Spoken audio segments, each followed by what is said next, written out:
right here. That's the position. Yeah. Like in that transition. Well, look at the arm. It's all the way on the other side. You know, it's not on his chest. Yeah. He's got it all the way across his opposite hip as he's dropping that hip into your elbow. If you don't tap, he's going to break your arm.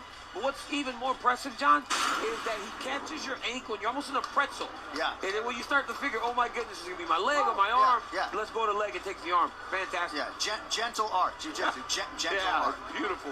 To make it official. Bruce Buffer.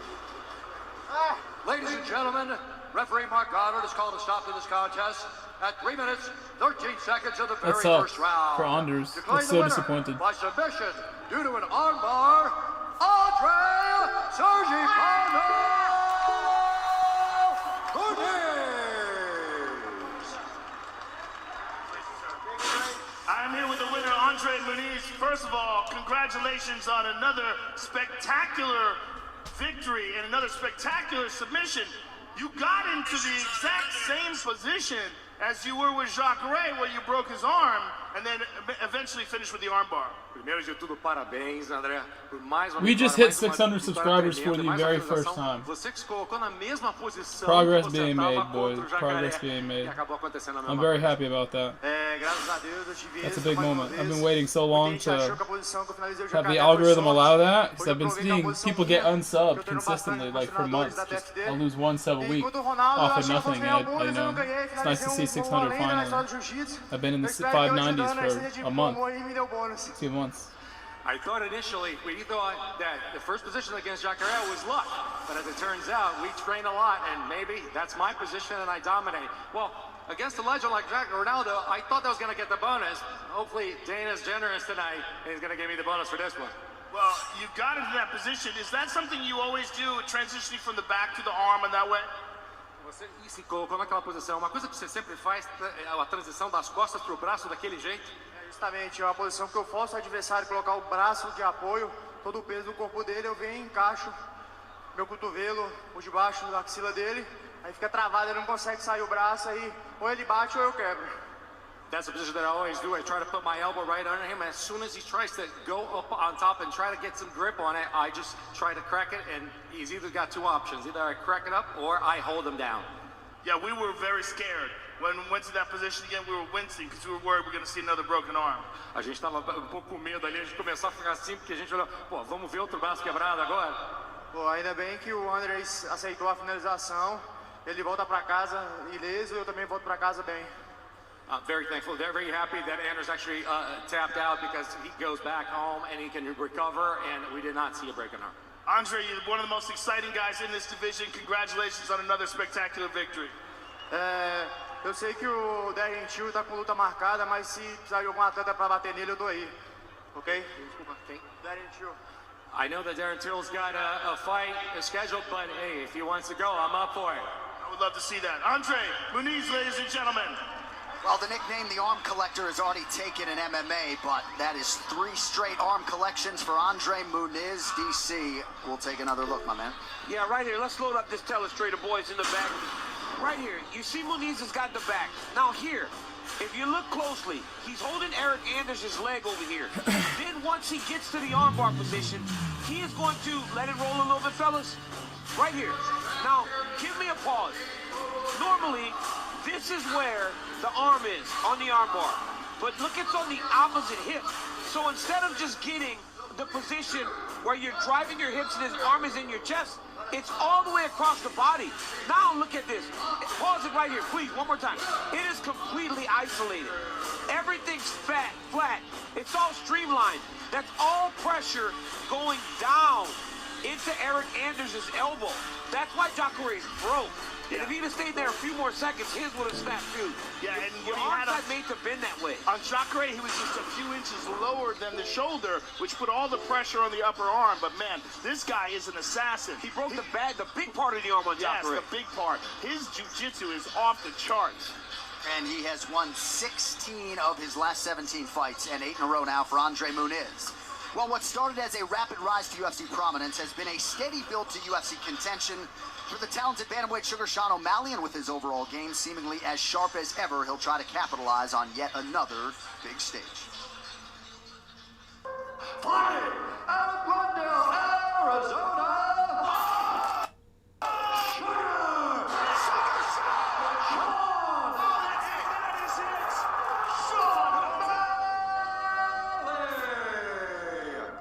Well, Sean, first it was undefeated, and now it's unranked. For anybody who doesn't know what that jersey means, why don't you explain it to them? Hesitation.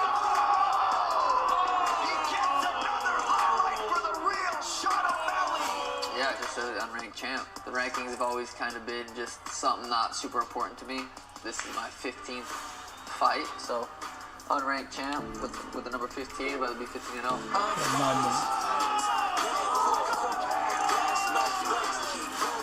I have more eyeballs on me in the bantamweight division than anyone, and that's what I consider the champ. I'm the most entertaining. I got the most eyeballs. People care about me the most. That's what the champ is to me. There's kind of like two schools of thought. Like some people think like Sean's up and comer, he's got all the potential in the world, and then there's the other people who say he hasn't fought anybody yet. Like, where are you in terms of like between those two schools of thought? Where's the other Ferraris? It doesn't really matter to me when people say I haven't fought anyone. I could go out there and knock out Khabib, and people will say, yeah, but you haven't fought Francis. It just doesn't matter. It doesn't matter what people think. I'm going to continue to just do what I do. Yeah. I mean, those high expectations, though, do they ever start to wear on you a little bit? Like you said, like it is risky almost every time you fight because you don't have as much to gain. I just learned over the years not to really care what people think. I go out there and lose to Paiva. It's like I still got my house. It's almost paid off. Still got my other house. It's almost paid off. I still got my family, my friends. Like, my life's still good, win or lose my next fight. It doesn't matter. I don't really feel that extra pressure. I don't put that pressure on me. Like, I gotta win this fight or people are gonna think I suck. I don't care. You know what I mean? I believe in my skills. I'm gonna go out there and put Paiva away. Gotta ask you about this infamous meeting that you posted on Instagram at the Chargers game. How did this happen where you ended up sitting there talking to Conor McGregor? He came. We just happened to be in the same suite. He came down. So he came up to you? He walked in and we just saw each other. Obviously, he knows who the Sugar Show is. I'm the second biggest draw in the UFC. He might have had a couple shots of Gr.4, maybe.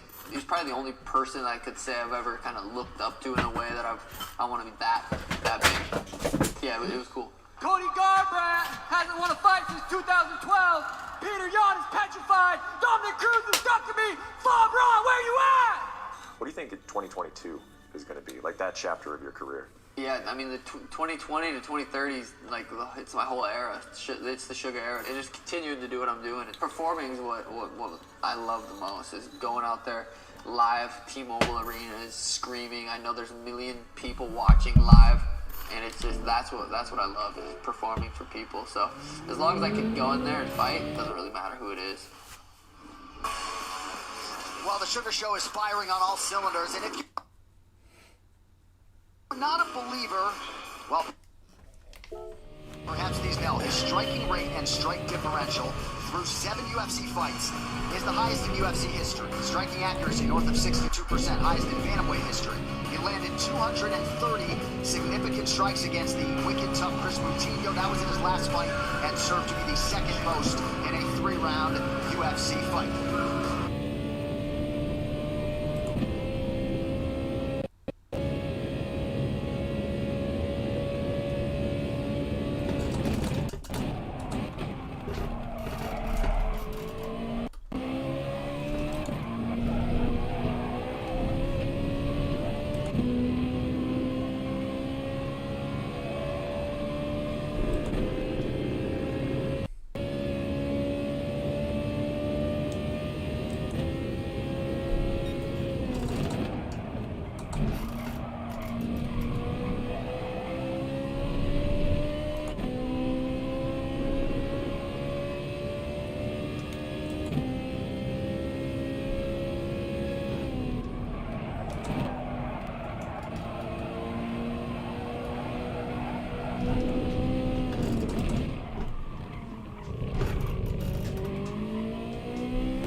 Gotta stay in fourth longer, for sure.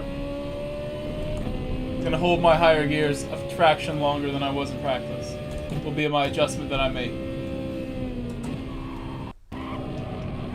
For that corner, I want to be in fifth a little longer too. Same thing. Third a little longer here.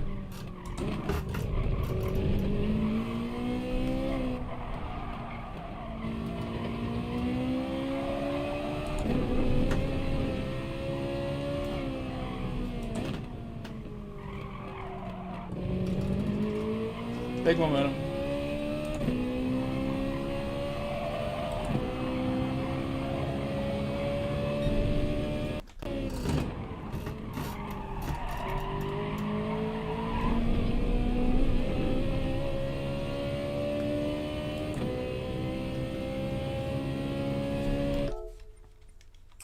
That ghost right there was a hybrid second, third technique. That might be the way to go, is hybrid. Use some second, at least. That seems really good, actually. That's the way to go, boys. There's times where it's a hybrid with the Gr.4, and maybe the optimal technique is to just stick third, but I am not the greatest of all time just yet, so I gotta try things that work for me. That seemed like a very decent launch.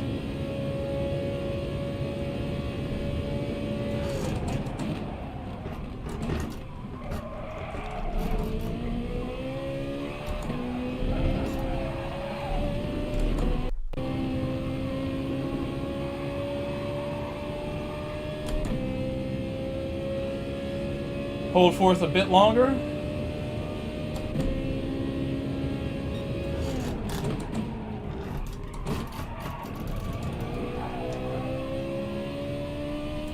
I think that was a little too conservative.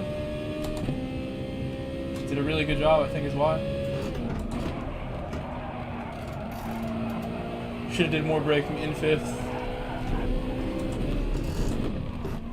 Bit off the racing line.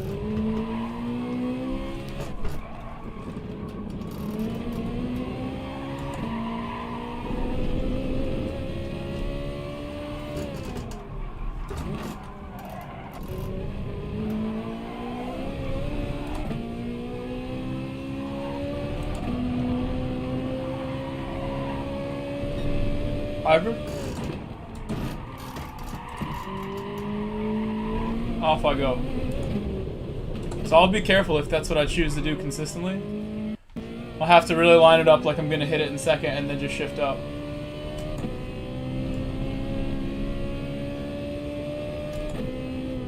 Looks like that's it. What's going on here? Like this stream is has stopped. Perhaps I will just do the UFC on my phone to keep things working on this computer here. What is going on? Are we waiting between fights? There's just no commentary.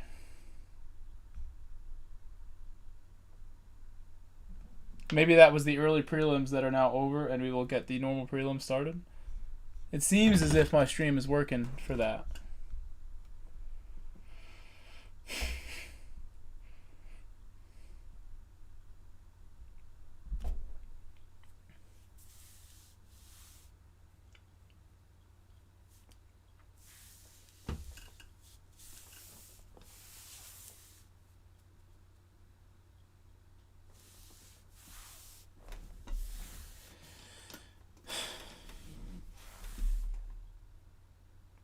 Looking forward to this. I like this track. I'm in second split, which is not a bad thing.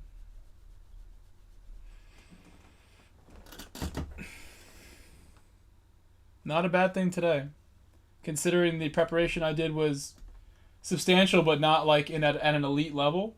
I'm happy with this to get me my final warm-up before that last slot. Last slot, we should have enough DR to get into the top, I would imagine. And get a shot at a good score. Get a good score here too.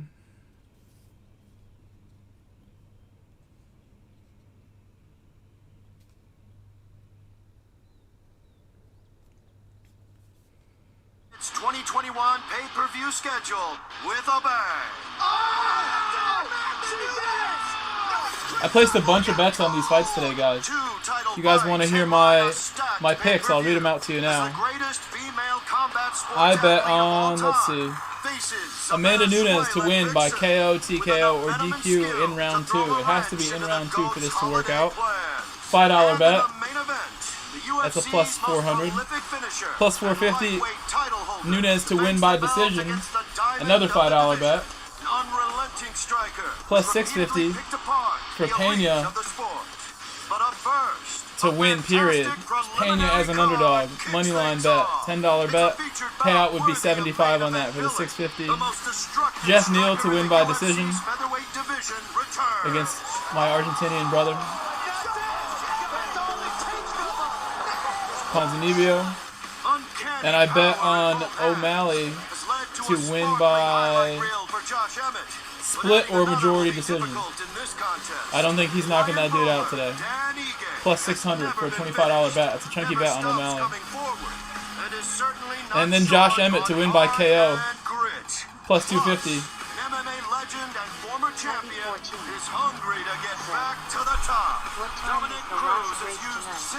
It's after this one, so it'll be at 10:20, I believe, the last race. Word. Oh, what's up, Winnie? Okay, bye.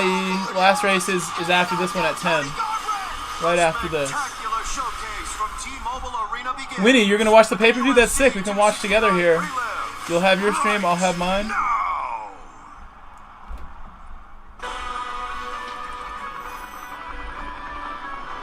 I hear my dog.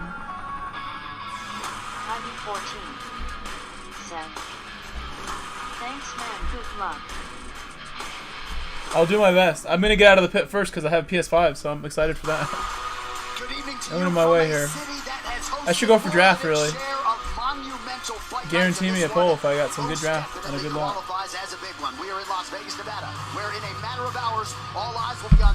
Guys, I'm so excited. I have 600 subscribers for the first time. Let's go. It's a big moment for me. I've worked really hard to get every last sub. And I got to work a lot harder to get to 1,000. That's the goal. Get to 1,000 immediately. Try to drive my way there with hard work. I'm not out of the pit first. Somebody else has a nice little PS5 at home. John Anik, Joe Rogan, Daniel Cormier, and Megan O'Leary thrilled to be on location. So we got 4 prelims coming up for you here, and that, of course, will give. This guy's cool with me, but I have seen him behaving dirty recently. I don't know what it was about. Maybe he was retaliating. But he could be the draft I want, or I'll just try to go by. Are the sound levels good? Can you hear the game over the fights? Is it like a good mix? You hear me well? Let me know.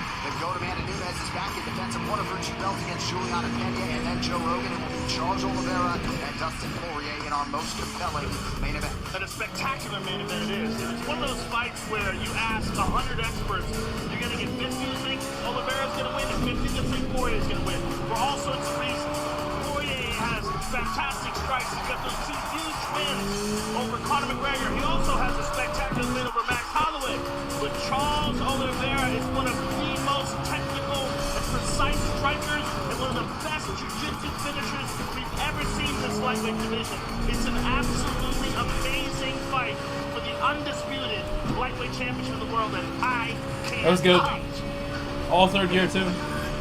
But I am pulling this guy along, I believe.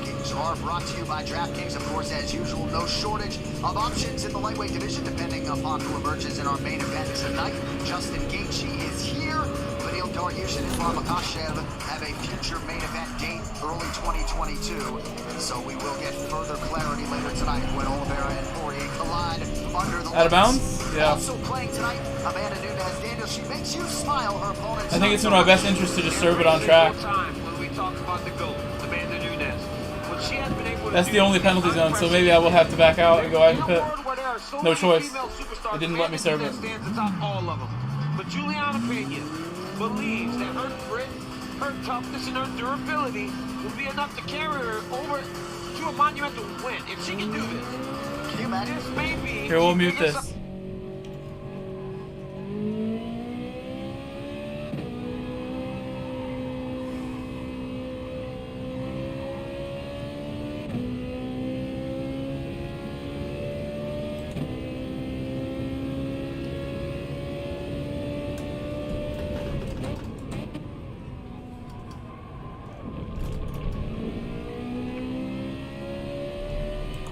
I overshot turn 1. It's a real shame.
Gonna hold fourth for a bit before I drop third.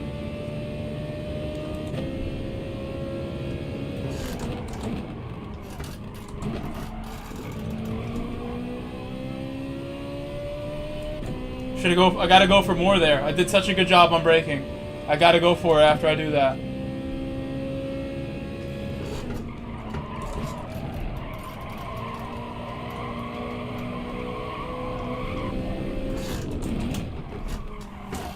A little wide.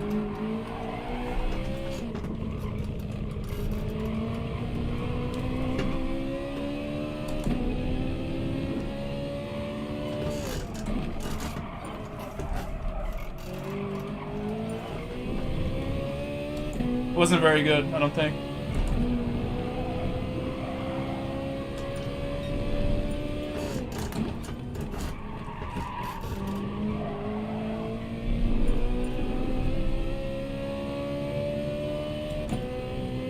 Tried my best. I think it's like a 0.5.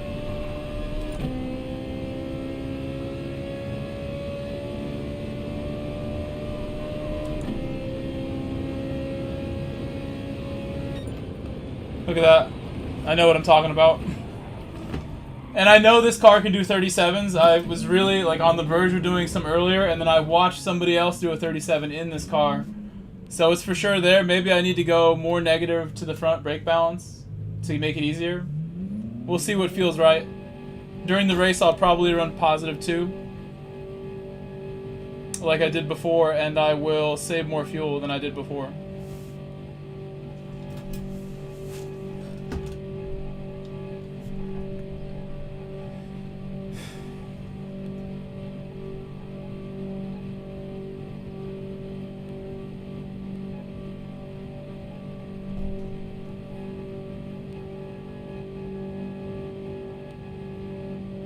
Could be worse.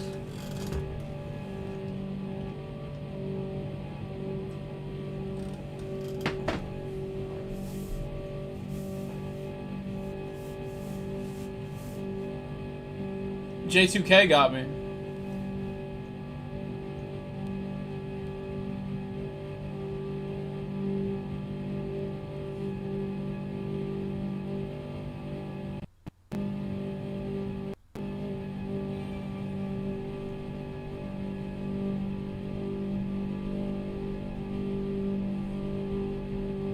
I didn't see how much the lobby was worth earlier. Let's check now. I would think it's like 300. 275. It's quite low.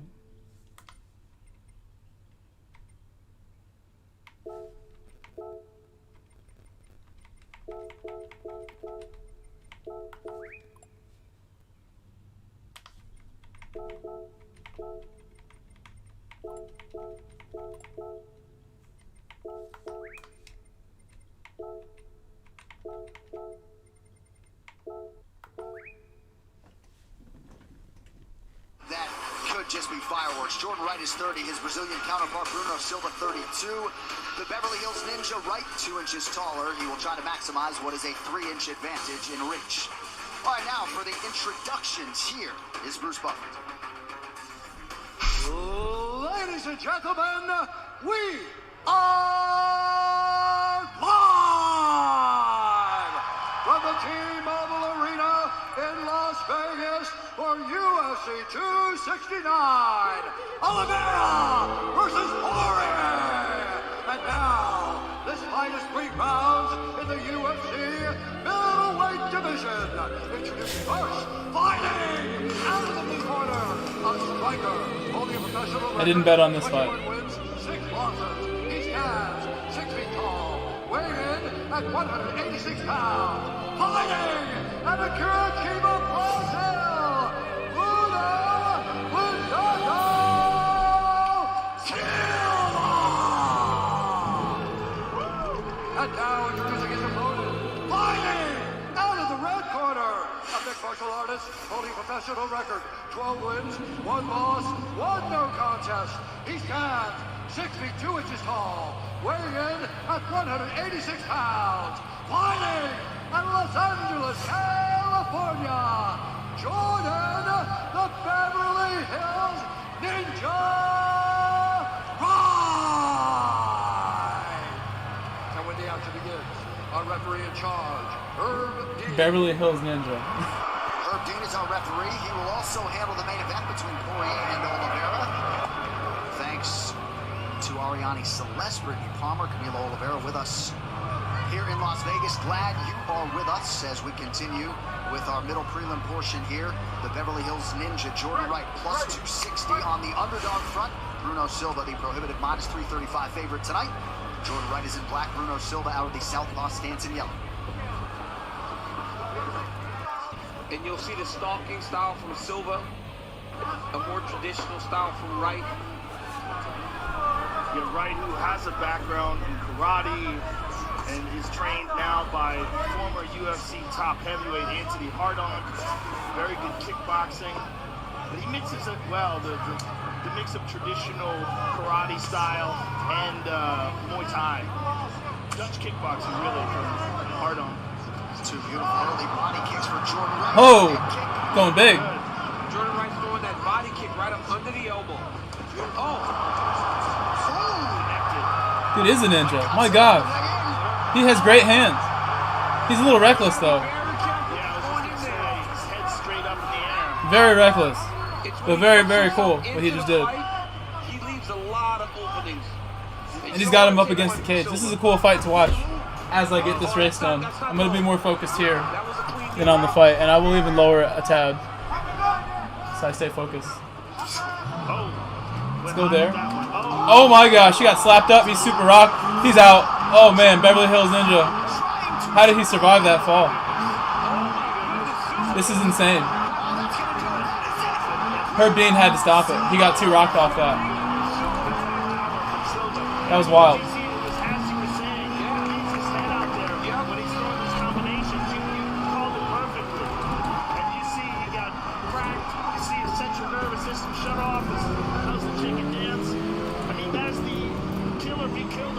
Got held up so bad right there. When you're in there with a guy like Silva who has that kind of power, look at it, he clipped him there. Going way too slow with this dude That's the right now. Right We'll try to get by. The legs go up. I mean, Herb Dean gave all the chances in the world, but Silva's all over him here. Big shots over and over and over again. And Jordan never stopped trying to get back into the fight. Let's take another look at it here. But here, Joe, right there. Like oh when you lose the Muay Thai clinch, you gotta let it go. Yeah. You go reset. You don't keep trying to engage in that position against a guy like Bruno Silva who has that type of punching power. And it cost him and ultimately got him finished. Massive, massive performance by Bruno Silva. Well, Bruno Silva signed a new contract less than 24 hours after his win over Andrew Sanchez. Broke it in nicely tonight. The reaction there in the Bruno Silva corner.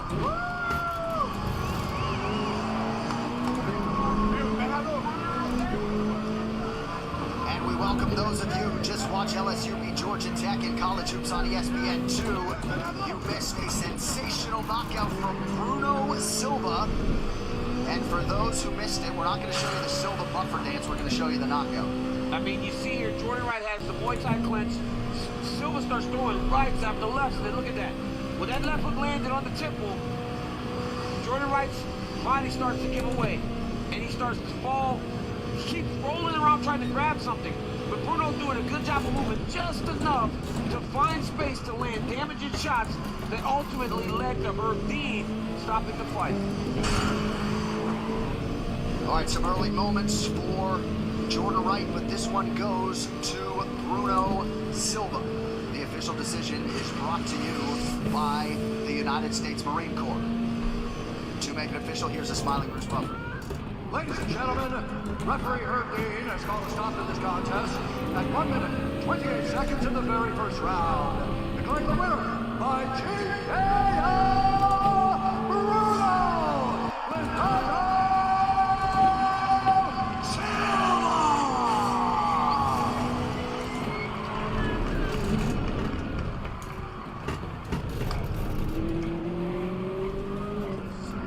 I'm here with the winner, Bruno Silva. Bruno, a spectacular knockout victory, but a fight where Jordan Wright took it to you. He came out very, very aggressive. Were you surprised at all by how aggressive he was? No pouquinho vencedor, Bruno, mais uma vitória tremenda. O Jordan veio direto para você, para cima de você. Isso te surpreendeu que foi ele que tomou a iniciativa?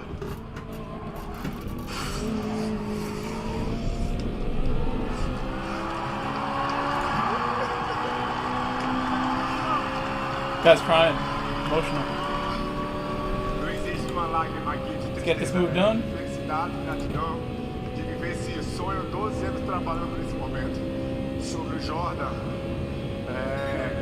eu sabia que era um cara perigoso, um cara treca, muito perigoso, mas eu sou um cara strike e eu trabalho em cima de mim e eu sou uma conquistador.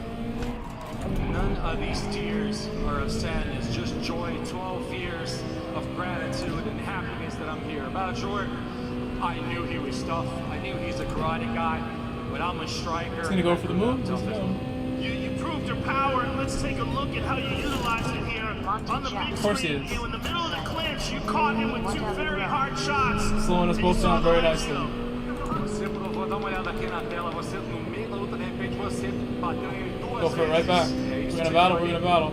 A gente treinou no vestiário, eu e minha equipe, a gente sabia que ele ia fazer o clinch, então a gente já tinha uma arma já pronta para aquele clinch dele, né? E eu tenho uns poderes de fogo muito grandes nas mãos. 19 knockouts. We were back in the locker room, we're thinking about, we knew he had the clinch, and we knew he had to do that. I have a lot of firepower in my hands, man. 19 knockouts. A lot of firepower indeed. Congratulations, sir. Filha, eu te amo, minha filha, minha esposa. Cajazeiras Paraíba, é pra vocês, minha equipe, Evolução Time, obrigado. E eu quero lutar com um cara agora ranqueado, com respeito por ele, mas eu queria fazer uma luta com o Beto Tavares, que é um cara ranqueado, e eu acho que eu mereço. São 3 knockouts. It is 12 laps left. My daughter, my wife, I love you, my town, my team.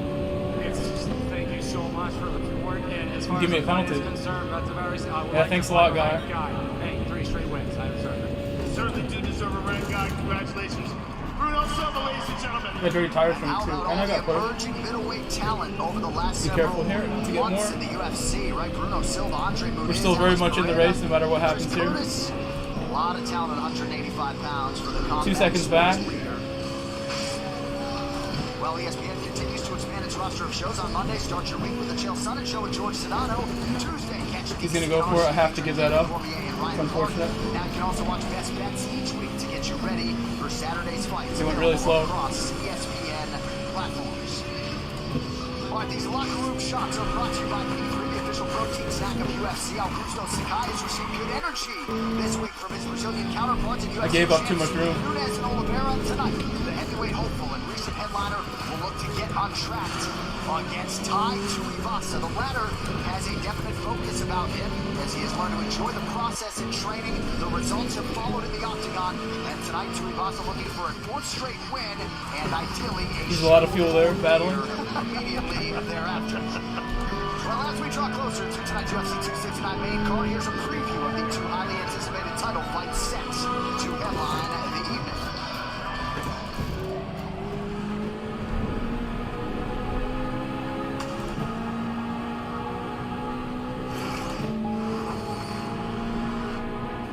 Lightweight division, the promotion's deepest pool of talent. It's also produced some of the sport's biggest stars. What can be said about Charles? 11 laps left. We're good. Still good.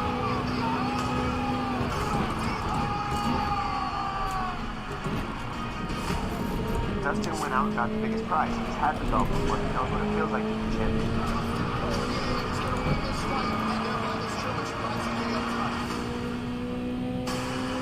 Greatest female fighter of all time. Amanda Nunes! Wow. Quick title defense tonight.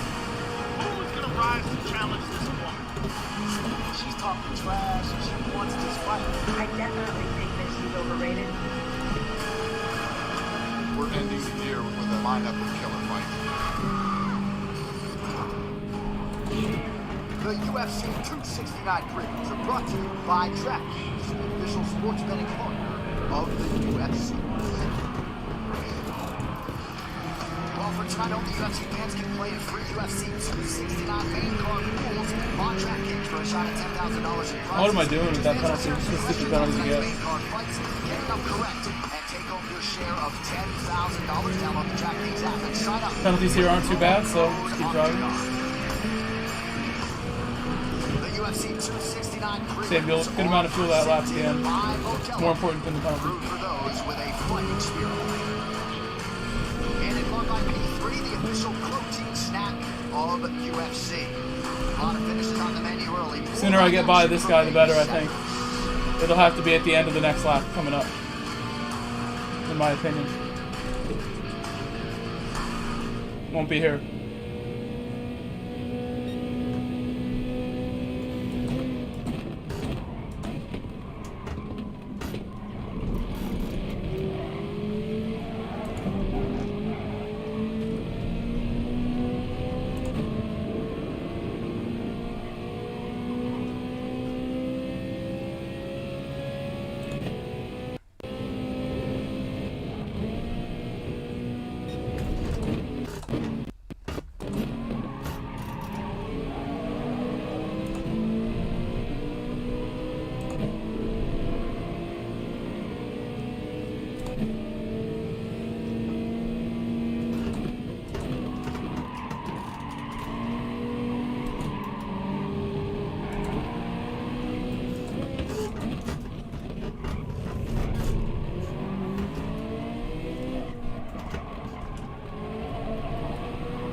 Perfect. We're back in this, boys. Right back in it.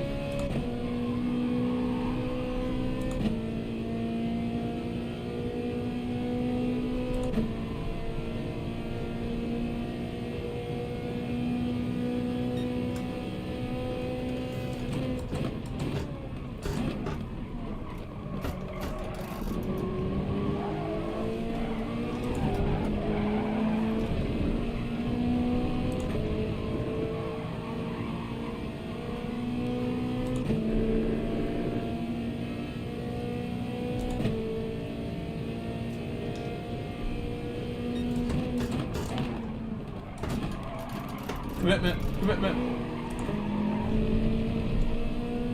Almost committed too much. Just stay. This distance is so perfect. At some point, they're going to battle up ahead. I'll just save the fuel so I can go by.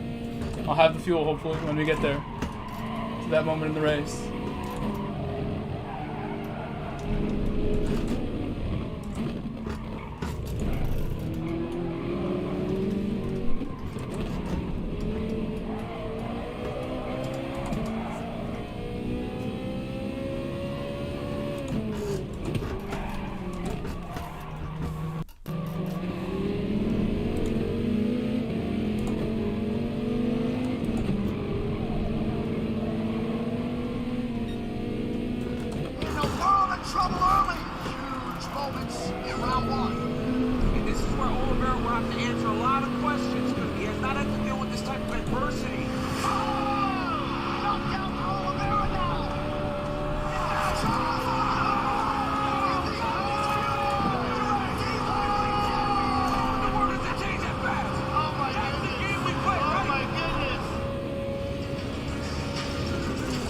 inside the T-Mobile Arena, and even before he broke through to become the undisputed world champion, Charles Oliveira's name was omnipresent across the UFC record books, and now with the target firmly on his back, he is ready to show the challenger his best version.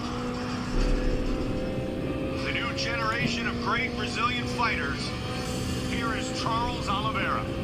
Like Dustin Poirier, Charles the Bronx Oliveira entered the UFC at the onset of his 20s. Oliveira is one of the most promising young stars in the UFC. But Oliveira's track record includes accolades even the Diamond could not touch. He's so hot right now on such a win streak. He is a contender on a serious rise. Oliveira has won 19 fights in the promotion. Yet another submission win inside the octagon. Finishing a UFC best in 17 of them. Looking for history, there it is. All while claiming additional records for the most submissions. He continues to pile onto his record. Charles Bronx Oliveira doesn't wrap him up, he knocks him out. The most performance of the night bonuses. He's continued to produce highlights every step of the way. As we've seen over more than a decade inside the octagon, see him grow and mature. Look at he's doing it, Tony Ferguson. We've never seen this. Just full domination. We're seeing the fully realized potential of one of the most exciting guys in this division. But the 12 pounds of gold in his journey's conclusion would be Oliveira's greatest accomplishment of all. Didn't commit to my throttle well enough, but we're still close. And the Viper's out of my draft because I used a little fuel to make sure. So I feel good about this right still. Halfway through the race. Perfect on fuel. Charles Oliveira makes the walk for his 28th UFC appearance, 11 years into his UFC career. It has all come together for Charles Oliveira. I feel that I should have done a little better there.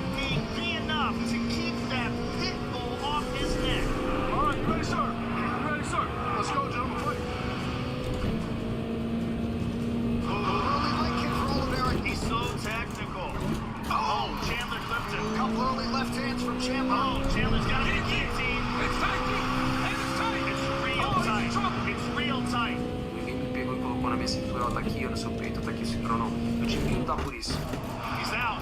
Wow. Don't give your back if you're Chandler. You cannot give your back if you're Chandler. Oh, what an explosion. Corner calling for some forward motion here on Missed the apex. There's that left hand. Oliveira displaying some heart to stay in this fight. They're battling a little bit. In round one.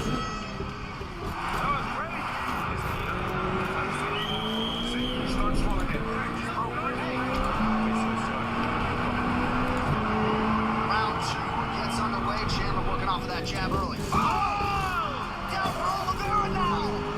Now a knee to the body for Charles and a right hand.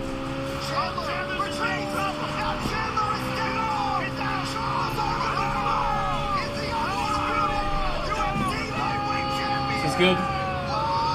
Nearly got knocked out in round one. I'm gonna start saving again. If I can do that every lap, it'll be perfect. Just save, use it on the straight. From the favelas of Brazil to becoming a UFC champion. Third gear only. His life forever.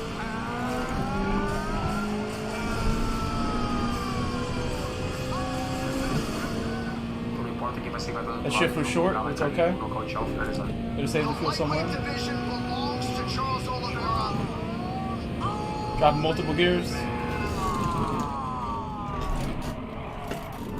Well, 'tis the season, as they say, the time-honored tradition of gathering around the tree to see what Santa Claus left for you and yours.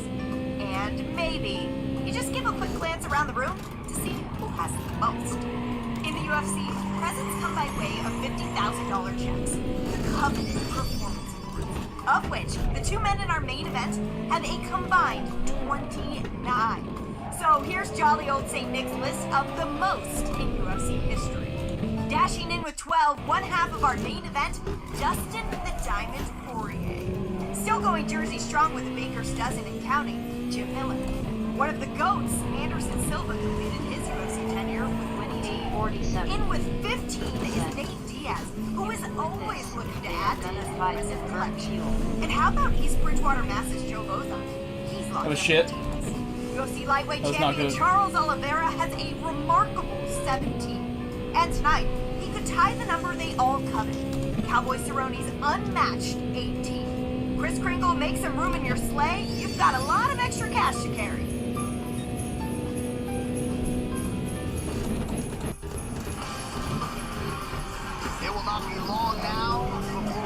the undisputed UFC Lightweight Championship, Charles Oliveira and Dustin Poirier. DC, Charlie Olives, affectionately called by Dan Hooker, gives you a lot of options on the telestrator. What do you have for us tonight? Fuel's looking good. Very happy with the fuel right now. He showed that he can do everything. And now look, the octagon was a problem for Dustin Poirier against Habib, but he doesn't need to shoot double legs against Dustin. He needs to shoot him more around the waist area because New Bronx is tall. He can use his leverage to try to take Dustin down. Now a lot of times, if I can catch the draft, they'll save a lot of fuel, so we'll try to do that. We're trying. Now Charles Oliveira does that, but he also swings him all the way back to the center of the octagon so that he can't use the octagon to try to get up. That led him almost breaking his arm. Now, Charles manages space well. He does that with his lead leg. He takes it right to the belly with his beautiful front kick, and then he hits with the outside kick. But he lifts the knee after throwing that front kick, knowing you have to kind of settle down use on it. your stance. Use the fuel. Use the fuel. Use the fuel. That outside kick. It's beautiful. He just chained his techniques together so well. Now, right here, both guys want to go forward, Joe. It's a bit of an impasse. At that impasse, you cannot make mistakes. They both throw and miss. Look at Chandler's right. It wasn't aggressive enough that launch. Oliveira just cocks that left hook and bang. But when he throws the left hook, watch his right hand go back to the chin. Not open for the counter. The dude is so close. With everything that he does. If Dustin leaves openings, he can find finishes, standing and submission-wise. He has no holes in his game. It's one of the most beautiful technical games that I've ever seen in all my years of watching fighting. Everything he doesn't muscle. Everything is with perfect technique, like you showed in that left hook. It's just perfect placement of the hands always. When you watch him train, that's how he trains. Hands are always high. All the counters are always perfect and crisp. His foot placement is never out of position. It's never out of balance. And jiu-jitsu is off the charts. Nicely done, fellas. To my right, it all goes down on pay-per-view. Charles Oliveira, Dustin Poirier for the undisputed lightweight title. So close to the draft now. On Juliana Pena for her bantamweight title. UFC 269 live from Las Vegas. You can buy it right now at ESPNplus.com/PPV. Well, heavyweights are coming up next here from T-Mobile Arena. So one guy has the high ranking, the other has the winning streak. And the winning streak belongs to that man, Tai Tuivasa. He is lurking, he is creeping, he's won 3 in a row. Serious battle going on up ahead. Harry Hunsucker, Greg Hardy, all of them by knockout or TKO. And this is a close fight on paper, at least as far as the odds makers and bettors are concerned. We'll see which man emerges here among the big boys. Well, Australia's Tai Tuivasa has been on an absolute tear. And should he keep that run going by defeating Brazil's Augusto Sakai, come on, boys. Want this draft. One of Brazil's top heavyweights at present, Augusto Sakai has already made his mark in the UFC, winning 4 bouts over the likes of Marcin Tybura and Blagoy Ivanov while earning his place in the top 15. But the challenges only get more imposing now. And tonight, he will share the proving ground with the wildly popular and talented Tai Tuivasa. Looking to extend the best streak of his UFC career thus far, Australia's Tuivasa has scored 3 consecutive first-round knockouts of Stephen Struve, Harry Hunsucker, and Greg Hardy, and he expects to raise a shield to his loyal fans once more after this one. Coming up next, Augusto Sakai faces Tai. We're gonna get it this section, I think. So close to it.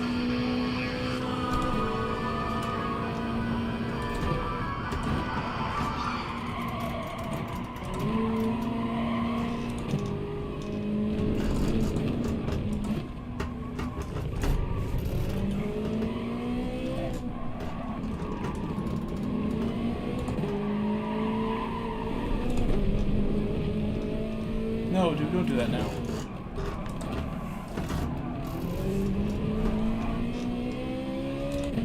Use it. You got plenty.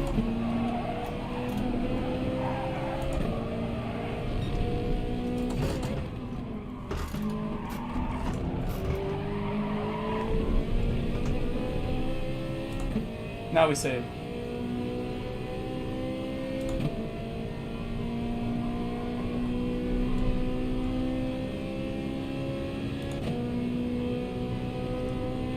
I think he's so fast. Battling. Second to last lap here.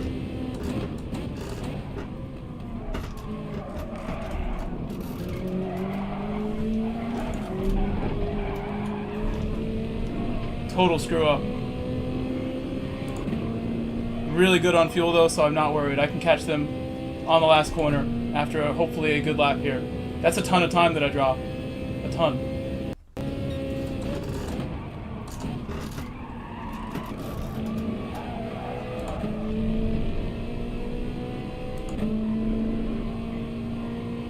We're coming back.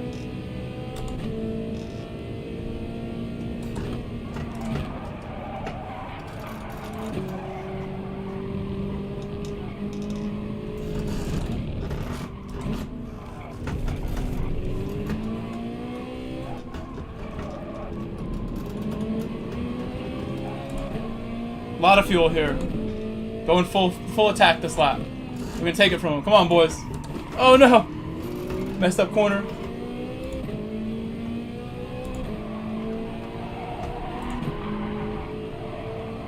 I'm 1.5 back. It's gotta be good.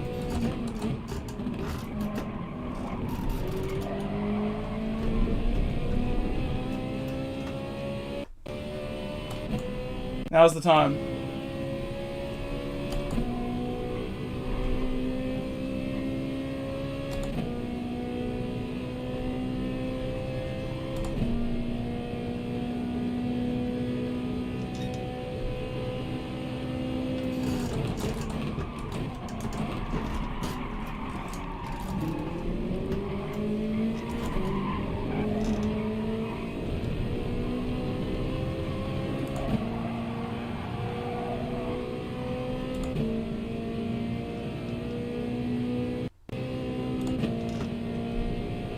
Being calm right now.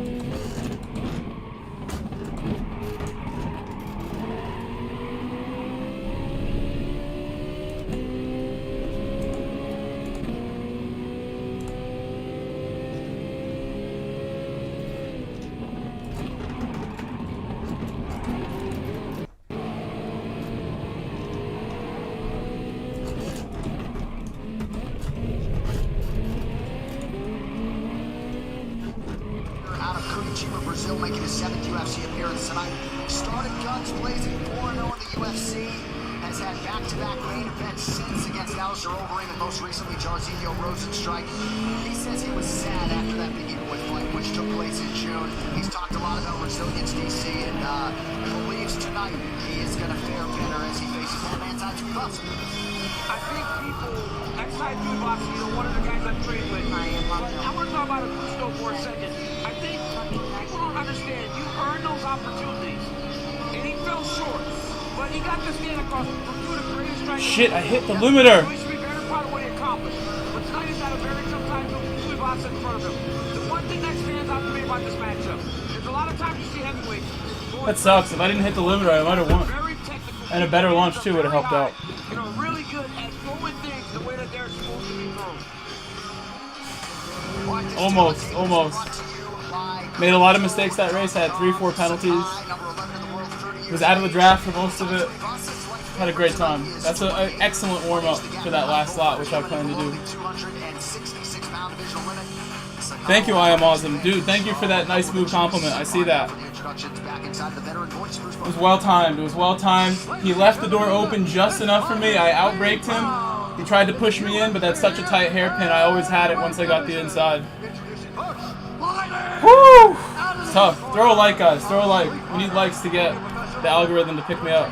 It doesn't like me that much. I need comments. I don't get any comments. I got the wackest comment section.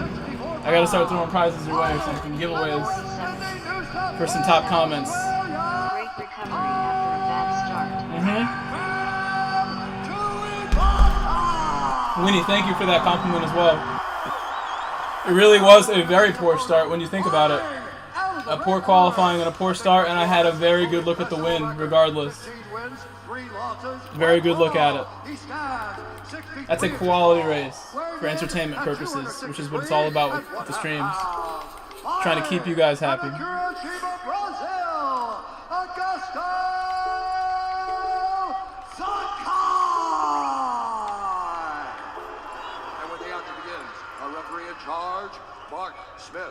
I read that Sakai was going to do a shoey with water if he won tonight. I'm not sure I believe him. Just throwing that out there. Thank you, Brittany. heavyweight fight as Tai Tuivasa looks to steal Augusto Sakai's ranking in the top 11. Tuivasa minus 120. Sakai slightly the underdog at even money. This fight clock is brought to you by Modelo. Sakai is in black, Tuivasa in green. Watch out for those early leg kicks from Tuivasa. And I just love watching two heavyweights, hands high, both their heads move very subtle. Little shoulder movements by Sakai, little moves by Tuivasa. They're not two big guys that are just going to throw caution to the wind. They fight technically, and I love that type of skill from the big men.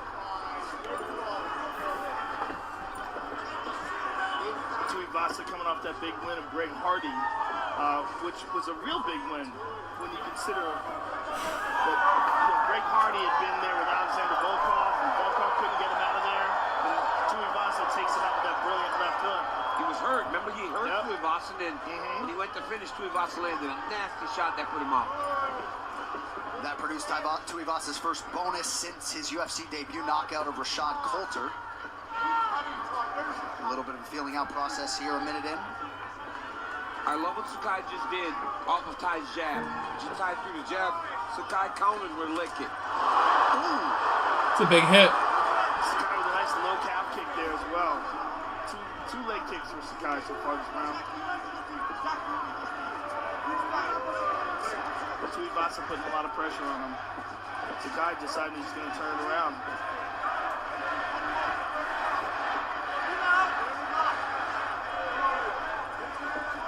Tuivasa has been in Dubai since that last fight. Horrid combo. Greg Hardy. Visa issues prevented him from getting back to San Jose to train at AKA. Okay, we're good then. No, John, go ahead. I'm sorry. I thought you were done with your point. No, I apologize. I was going to say he ain't going back to Australia after this one either. So Makhachev says, I have Dustin in favor tonight, but really want Oliveira to be there when I'm fighting for the title. I also have chosen Dustin as the winner tonight. I really think it could go either way. I shouldn't have bet on that fight because I think it's so close. I just wanted to waste some money apparently with these bets. I've never seen anybody buy more corned beef in my life. He was gonna bunker down with like 10 pounds of corned beef. Be nice if I won some money. You could pay things with that. Make it easy. That's a crazy choice. Here we go. Here we go. So we have approximately 40 minutes until the race begins. As he tries to control Sakai from the clinch. This is one of the areas where Tai worked very Dude, that was super intense at the end. It got my heart rate way up for a bit. As soon as I realized I would have a good look at it, I really should have backed off the BMW so slightly to give myself a better run out of the corner. And then hitting that limiter shift, I might have still lost by a fraction. I can't be disappointed. The points were not big points in the line or anything. That was awesome. So having a whole team designed for your could do this in between. Would you guys want to see that, or should I just go practice? Even though I came from the big camp. He said the only issue is just lack of enough big bodies, but otherwise getting the good technical training. This is Veyron race all day. Hell yeah. I'm not very good with the Veyron, and it would take me some time to warm up on that, so I won't do this. You guys would really need to beg me to do that one for me to do it, because the Veyron's tough to drive. I could take something else and do well, I'm sure, but the Veyron is the king of that race. I've said he's a very Let's go skilled practice. guy, but at times he's a bit too patient. He needs to open it up, and it gives himself a chance. He's a big guy. If he lands, he can put you out. But he's got to give himself those opportunities. All right, let's check in with the coach, Dean Thomas, for the first time tonight. Dino. What's up, fellas? And Joe, I'm glad you recognize that he switched stances to land that big left hand. And the reason why he did that was because Augustus Sakai kept moving to his right. And the way he cut him off was he switched stances and threw that big overhand left to try to keep him in the center of him. And congrats, Dean, on the Jillian Robertson prelim win earlier tonight. Nice knee from Tuivasa. Or excuse me. This is the next round, huh? Similar body type. Very easy mistake to make. Those are some big old backs. These settings might not be perfect, but I'll take them. Fantastic job with those knees. Excellent work with those knees. Was there a complaint there by Tuivasa that one went low?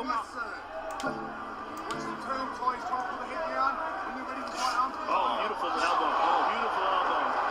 Sakai might be a little hurt there. Yep.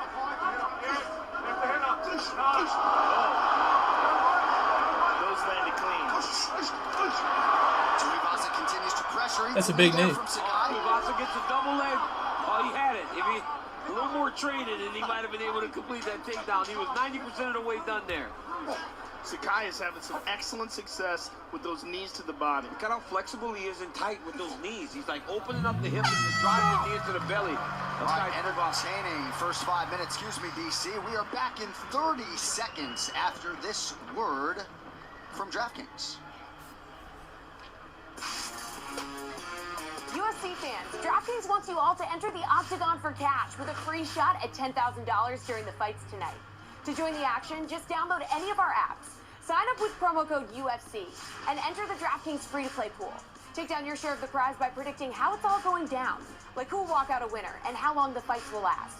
Should I do this? Download any DraftKings app now, enter the promo code, play free for $10K, and make it rain with the official I'm good. I've got my bets in already.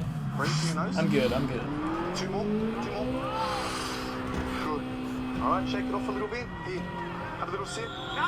Little sip. I didn't bet on this fight either. I think the first fight I bet on is probably in the main card. I bet on all the main card fights. I thought about putting money on Cruz versus Munoz, but I thought that fight is way too close. Even though I believe Munoz will win for sure. I think Munoz might knock him out. Might end Cruz's career right there. When Sakai gets close, look for him to immediately start blasting those knees. Oh, that sucks. I don't know if that's supposed to happen. One leg over there in the corner. Check that look. Wow, he got sent back. Holy shit, dude. That's 50,000. That was awesome. We gotta watch that. I'm sorry. Whoa, dude. He's gonna do a shoey. I've never seen so many people cheer for a man to drink a beer out of a shoey. They want the shoey. They love the shoey out here. Now boys ready to go with the shoe. Fucking H-I-F-T-I. That was awesome. He was wearing from the area shirt all week long. So Tuivasa getting it done. Tipped him on the back of the ear, essentially right there. Hurt him. And then went heavy. Uppercut lands. Oh my goodness, what a vicious knockout. You would never want to fight some big dude because this is what would happen. Some giant fucking guy throwing slabs of meat at you like this. Holy man. Finishing blows. Puts him down. And Tai Tuivasa has now won 4 fights in a row. Dude, he's super knocked out. Super knocked out. That sucks. Bam Bam Tuivasa. Medical personnel still attending to Augusto Sakai. Super Looks like knocked he's out. trying to sit up right in front of us, but this one belongs to that man, Tai Bam Bam Tuivasa. Alright, let's get going. Classically goes That was over to wild. check on That was his absolutely wild. I hope you guys have streams as well to watch this. All by knockout. He will be in the top 11 next week. I'm not sure we saw him spit the shoe. I'll let it go. No, he didn't spit in it. I'm happy. I'm kind of happy that we aren't the Americanized shoe. It is, right. The Americanized shoe. Americanized shoe. Don't spit in the beer. All right, it is now time for the official decision brought to you by ZipRecruiter. And to make this one official, here's Chris Buffer. Ladies and gentlemen, referee Mark Smith has called a stop to this contest at 26 seconds of round number 2. Declaring the winner by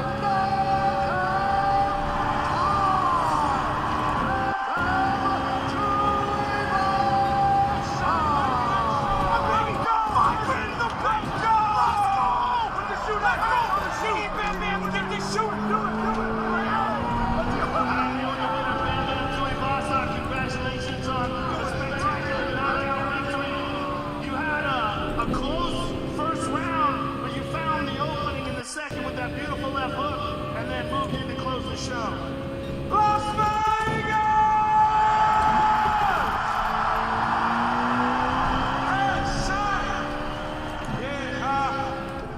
Like I said in my past interviews, you know what I mean? I feel I'm getting better better at this sport.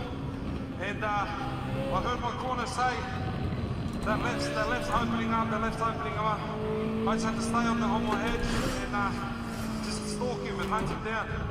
Ty, take a look at the big screen and enjoy this because it was a beautiful left hook that started off. Just picture perfect. You saw you had him stunned. You moved in, and this combination is just absolutely money. Yeah, well. Looks alright, huh? Hey? Ooh.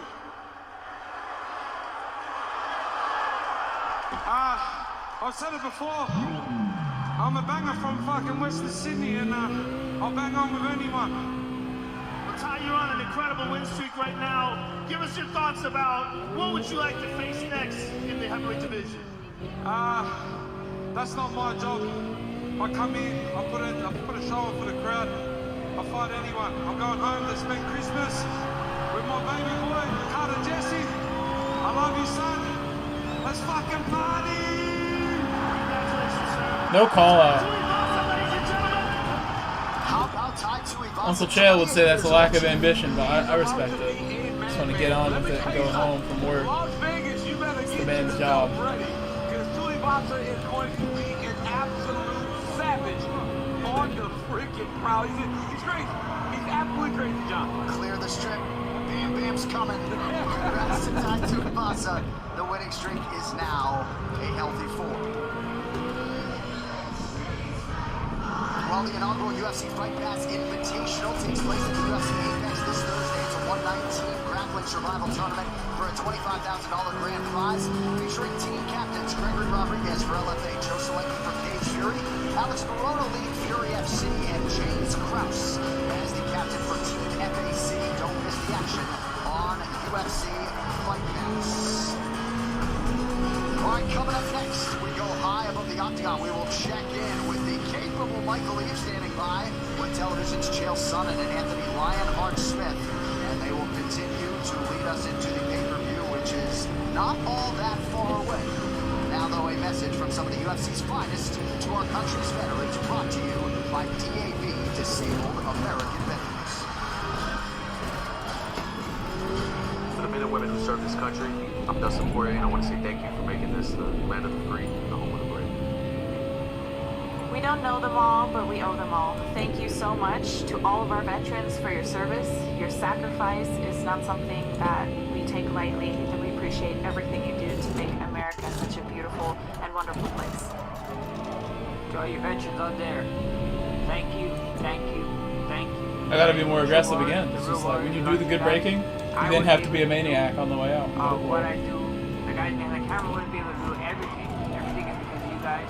Nothing but love and support towards you guys. Thank you guys.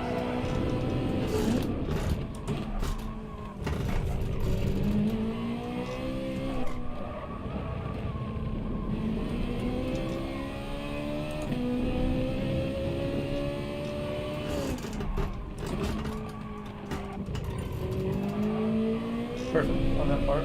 Little slide on the way off the curb.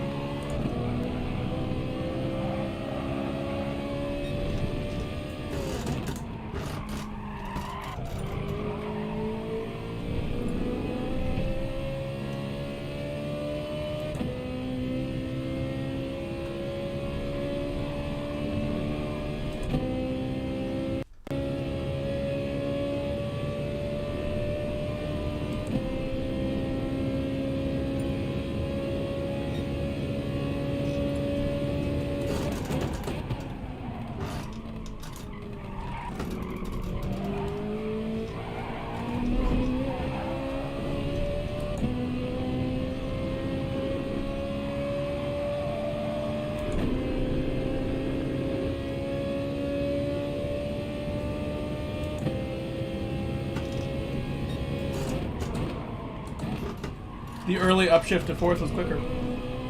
I don't know if I'm surprised. Car has a ton of torque.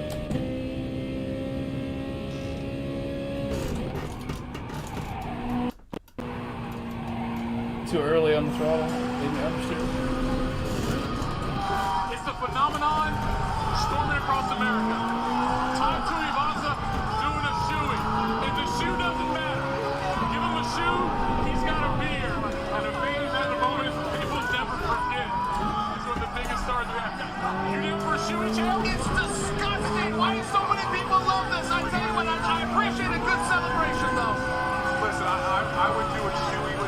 I will do a shoey if I ever win something big, you guys. I'll do a shoey for my Australian and New Zealand brothers, the Oceania crew. It's raining beer in Las Vegas. We are fully back to all things normal here in the Sin City. Mike Lee, Sean Salesson, and of course Anthony Smith. And again, what a awesome start we have to the final fight card of this UFC pay-per-view schedule in 2021, including the fight we just saw. Tai Tuivasa won his 4th straight fight, all by knockout. But Chael, this is the first time he's had a finish after the first round. Hey, Tuivasa was locking this guy down. I gotta tell you, he comes out billing himself as a street fighter. He comes as advertised usually, but I saw better footwork tonight. He's also doing something we call measuring. He's sticking his arm out there kind of like a yardstick. He's seeing where the target is, then he's closing in. There's actually some real technique in this punches and punches combination. Shots coming down the middle, and of course, that Tai Tuivasa power. Listen, Joe, along with this footwork, he's got patience now. He's not rushing to get everyone out of there. You don't see him kind of working himself into a storm. He took his time, he picked his shots, he looked fantastic, man. So we get another impressive performance by Tai Tuivasa. Again, the crowd loves him. If not for that only, they love him anytime he's in the octagon here at UFC. But the first fight we had on the preliminary card also ended in a knockout. We had Bruno Silva taking on Jordan Wright, and Bruno showed that 2 sick knockouts already. I should have been betting on knockouts. Jordan Wright praises and saying, I still believe great knockouts. He still has it. Bruno Silva made a liar out of me. He's really coming on hard, man. He's 7 straight wins, 3rd in UFC, all by knockout. He's only the 5th middleweight to start in the UFC. I knew Gokhan Saki's not like a great striker. That would have been a good pick. Tuivasa has not had amazing fights lately. Back on track though now. And I never heard of these 2 guys who fought for Jordan Wright and Bruno Silva. It's rare that I haven't seen someone fight in the UFC. There's definitely a bunch of guys because they add so many people constantly over the years. He prepared and he got it done tonight. As you can see in his eyes, he also sees a future in this division, turning to his favor, eventually, hopefully, challenge for the championship. Again, a perfect performance by Bruno Silva. It's all leading up to what we're going to have later tonight. The main event, of course, title fight at 155 pounds. Charles Oliveira defending his title for the first time against Dustin Poirier, who's going for the undisputed title for a 2nd time. And let's start with Oliveira. It took him 28 fights to become champion. Next race starts in 20 minutes. And he's getting the better. final Look, race. this sport isn't like other sports where the more you do it, the more experience you get better. It's not like that. You leave a part of yourself out there in that cage. But when Dustin got into the 5-round club, he did discover, I like doing 5 rounds. I like getting guys tired. I like having my heart beat because I know my opponent's even more fatigued than I am. It's one of his great weapons is the weaponization of pace. Absolutely. You know, Charles Oliveira added the new wrinkle. I mean, not just his endurance, but his ability to stay in the fight longer when things don't go your way all the time. The toughest part about this sport is that momentum shift and trying to figure out how to change it back towards yourself. In the past, he has had trouble withstanding some of that adversity and being able to turn it around. He's done it in his last couple fights. Is Anthony Smith talking? Really learned over time, and he's done it somehow. He's got 14 submissions, most ever, 17 overall finishes, most ever. When he finished Chandler with his hand. So don't forget, this dude's got a little pop in those hands as well. But he's facing Dustin Poirier, who many regard, whether it's fair or not to Charles Oliveira, that Poirier is the best fighter at 155 pounds. His last 2 fights over Conor McGregor, dominating fashion. What are you expecting from him tonight? I'm expecting a calm Dustin Poirier. Listen, he's been in big fights before. He's been in there with Conor McGregor multiple times. Those are big moments, and this isn't going to be like a starstruck moment for him. He's going to be comfortable. He's going to have to really push the pace. I think that he knows that. I think he's in a really uncomfortable place right now in the back, knowing what he's going to have to do to get this win. He's going to have to go into deep water. It's going to be uncomfortable. It's going to be grimy and gritty. But I think that's what Dustin Poirier brings to Charles Oliveira's going to have to grapple with. And Poirier is the favorite, just to remind you guys, that surprises me in this regard. One thing that a handicapper's always going to ask yourself, who has more ways to win? Dustin Poirier's got one way to win. Keep it standing, get him tired, and do that 5 rounds, rinse and repeat. Oliveira can go anywhere, and I only bring that to you because it is a little bit generally how the odds makers would see it. They like Dustin, but if Dustin's going to do it, he's got to get him tired, he's got to do it with the boxing. He got paid by Conor McGregor. He wants to be a champion courtesy of Charles Oliveira. He said, once you're a champion, you're always the champ, and that's what Dustin Poirier wants right now. Again, this all leading to the main event coming up later tonight. But up next here in T-Mobile Arena, a bantamweight bout between Dominic Cruz, a former champion, taking on Pedro Munez. Cruz has never lost a non-title fight in the UFC. for WEC. It's UFC 269, fellas. Let's go.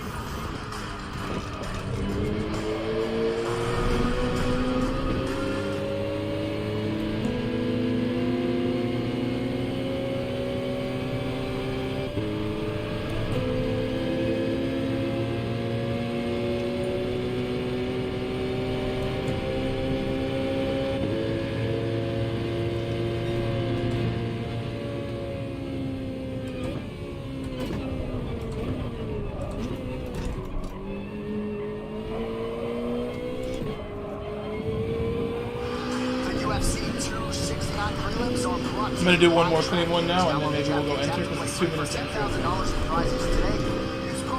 For now, I've beat my time, just smoked it. It's hard to partner of the UFC. Alright, so later tonight, the GOAT is back. What an absolute force Amanda Nunes has been over the last several years. 5 successful defenses of this bantamweight title, 2 featherweight title defenses as well. And Joe, you texted me and Daniel yesterday remarking at the shape she is in. It's her first bantamweight defense since 2019. Clearly, she has put in another world-class training. She looks absolutely shredded. And one of the things about Amanda is she has never stopped getting better. I mean, it's not just that she's the greatest of all time, but she's so dedicated to training, to her strength and conditioning, to her skills work. And I think becoming a mother has only made that even more intense for her. She is fired up and ready to rock. And she also is angered by Juliana Peña's assertion that she's scared of her. Right. And I think that's going to be a fact. Well, Juliana Peña has accomplished the first part. She gets Amanda into the octagon. She said that for a long time she never thought she would beat her. Little late fly in here. There was another fly here earlier on my Twitch stream. Where are these things coming from? It's December. It's supposed to be gone. Like she was getting pulled underwater when she was fatiguing. I mean, that is her belief. That is what she is really betting everything on. It all goes down tonight. Won't be long now. If you want to join us for UFC 269, 2 title fights coming your way. ESPNplus.com/PPV to order. All right, coming up next, though, it'll be the bantamweights as we showed you the top 10 right now at 135 pounds. I mean, this that is wasn't very good breaking.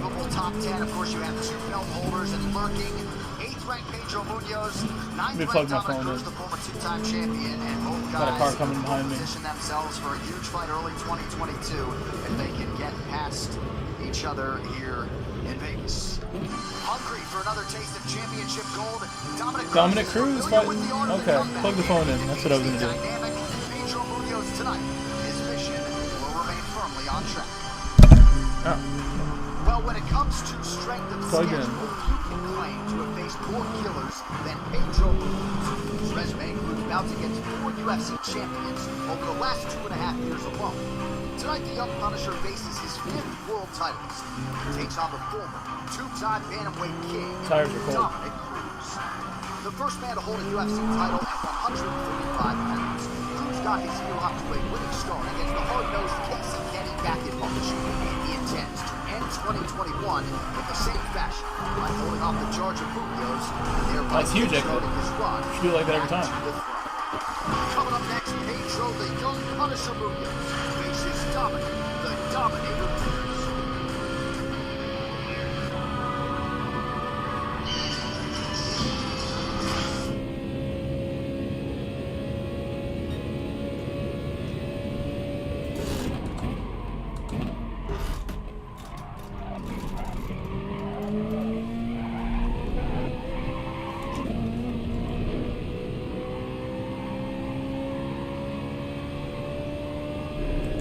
Gonna finish strong. Keep going.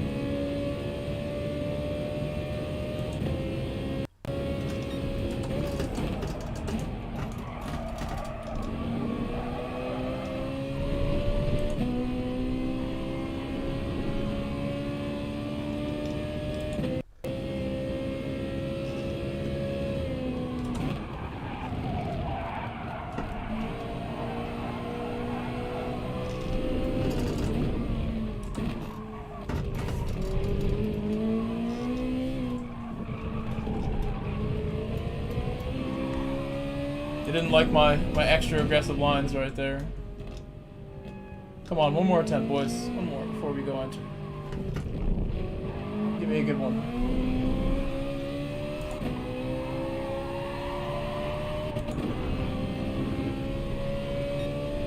$37. Come on.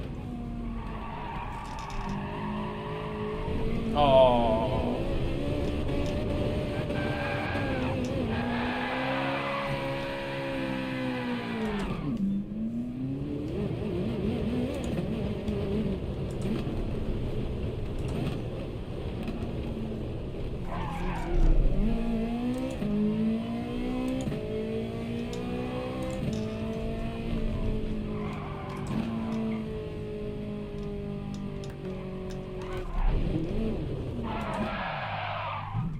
This is not recommended. You should just go around again. So I'm gonna have dirty tires now, and they're gonna be cold.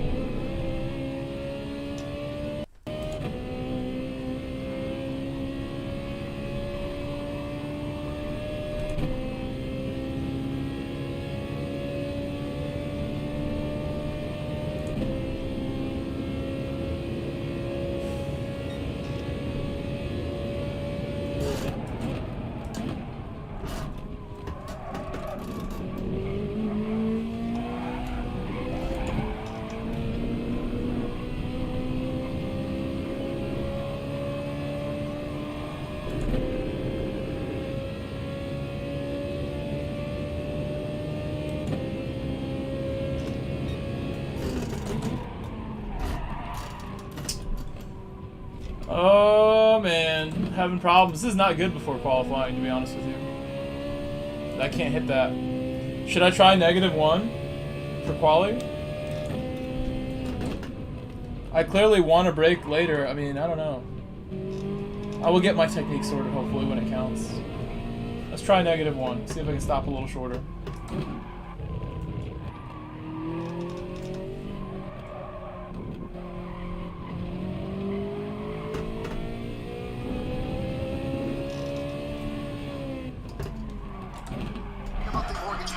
Rate.com to get started. Pedro Munoz 35, the former two-time champ Dominic Cruz is 36. Cruz taller by a couple of inches. We'll see what he can do with 3 inches in reach tonight. All right, now for the introductions back inside to Bruce Buffer. Ladies and gentlemen, this fight is 3 rounds in the UFC Bantamweight division. Introducing first, fighting out of the blue corner, a mixed martial artist holding a professional record. 23 wins, 3 losses. He stands 5 feet 8 inches tall, weighing in at 135 pounds. Fighting out of San Diego, California, presenting the former WEC Bantamweight champion, the former UFC Bantamweight champion, and the number 9 ranked UFC Bantamweight contender in the world, Dominic the Dominator!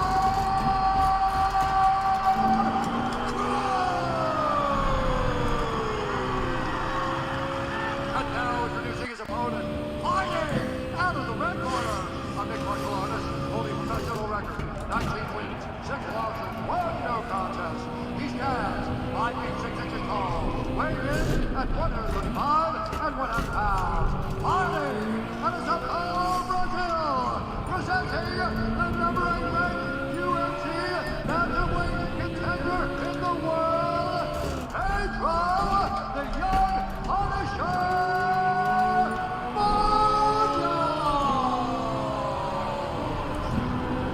And when the action hits, our referee in charge, Mark Goddard. Mark Goddard, our referee for this one. No! With us tonight. Glad you are too. I went super wide. I'm not sure if that was very good because I went so wide. Dominic Cruz slightly on the underdog tonight. -105. Pedro Munoz. Hey, nice little sector there. -115. This white clock is brought to you by Modelo. Cruz in white, Munoz in black, and we are underway. One of the things about Dominic Cruz and the footwork that Joe talked about is his ability ability to move in and out. He's very fast, and it showed in the Casey Kenny fight that even as he's been away for a while, as he's starting to make another run towards trying to become a champion, that speed is still very evident when he's in the octagon. And interesting, look at Pedro's ankles. He's got them fully taped up, and he's got wraps over the tape. That could be because he's planning on kicking a lot of calves and shins. Yes. And Cruz usually goes for those ankle wraps when allowed. He does not wear them tonight. Perhaps a good sign about how he's feeling. Toyo Tires, the official tire of UFC. I saw that. Pedro just missed with that head kick. I mean, that trimmed the hair off of Dominic Cruz. Right. That's a good strike. Cruz gets through. He told us he was looking forward to getting back to fighting a conventional fighter to really let his combinations flow. Ooh! Nice body kick from Munoz after Cruz landed a cracking left hand upstairs. It's the stance switches of Dominic Cruz. When he enters in one way, and by the time that the punches are landing, his stance is completely changed. He's off to the side. He's not where he thought. Good wrestling from both right there. And it's hard to really figure out the puzzle that is Dominic Cruz. And Joe, like you said on the walk, Alpha Male fought him so many times before they figured out a way to defeat him with Cody Garbrandt. But Cody had the right set of skills and the game plan. There was a lot of things that came together that allowed Cody to defeat Dominic. But he was a puzzle for so long, and you gotta give him credit for that because his style is something he completely invented himself to avoid damage. He decided to figure out, like, what's the best way to have a long career? Don't get hit. What's the best way to not get hit? Move your feet a lot. Move and do it in a way where you can't be timed and no one knows what you're doing. I mean, he does stuff that no one does. Like he hops back. He's also really tall for the division, which makes it easier. He just got super rocked, but he's not out. Munoz going for the kill! Munoz coming in, not taking chances. This fight's gonna get stopped. That's done, man. Come on. Dom is like, no way I'm getting stopped here. Not letting it happen. What incredible heart right there, man. He got rocked twice. He's getting grabbed and just went grabbing for something to hold on to for a second. Now he's in decent position behind him. On his feet. Dominic Cruz has an incredible chin. He looks pretty rocked. He was very fluid to start this fight. Now he's slowed down significantly. Footwork is gone. Now sharpshooting, just looking for that opening to land one of those big hands again. Pedro caught him in the middle of one of those switches. Dude, this flies back. Are you kidding me, dude? Kind of square up a little bit. Landed on me. In the middle of a switch and landed a beautiful right hand. I will get you, Fly. I will capture you. Dead or alive. There he is. Bastard. You'll probably never see that on camera. Thing's gonna land on my face while I'm in the middle of like the most intense battle. Munoz got caught there. Dominic caught him with the right hand. And one thing we know about Pedro Munoz is he can take a shot. You remember when him and Cody Garbrandt were going crazy on each other, and it was him getting hit until he landed and Cody went down. So you can't play the I'll take one. Munoz is a hell of a striker. Pedro Munoz. Another thing to think about with Pedro is he's a very high-level Brazilian Jiu-Jitsu black belt. You hardly see it because most of his fights. Did Dom just sit him down, or was that a takedown attempt? Beautiful knee in the body. Under a minute to go. Big deep breaths from Munoz. He's looking tired. Put a lot of energy into this round. Big deep breath from me. I'm still tired after the last race. Not many people can. Because after being hurt that badly, he's had really good moments in the last couple minutes of the first round. He's definitely gotten Pedro's respect with some of those punches. These guys struck up a friendship in 2015 when Dominic was in Brazil to call Munoz's fight against Jimmy Rivera. Beautiful combination from Cruz. That was a nice left hook by Cruz. Munoz seemingly eats it without Jimmy Rivera must have retired or something. I haven't seen him in a long time. He's a contender.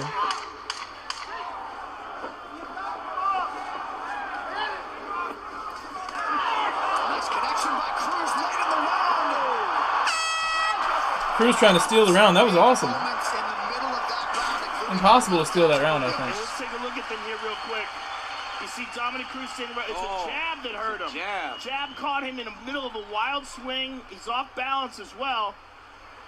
And look at this left hook. And the left He hook got put to was sleep bad. almost, that His left. whole body God went damn. limp, arms dropped.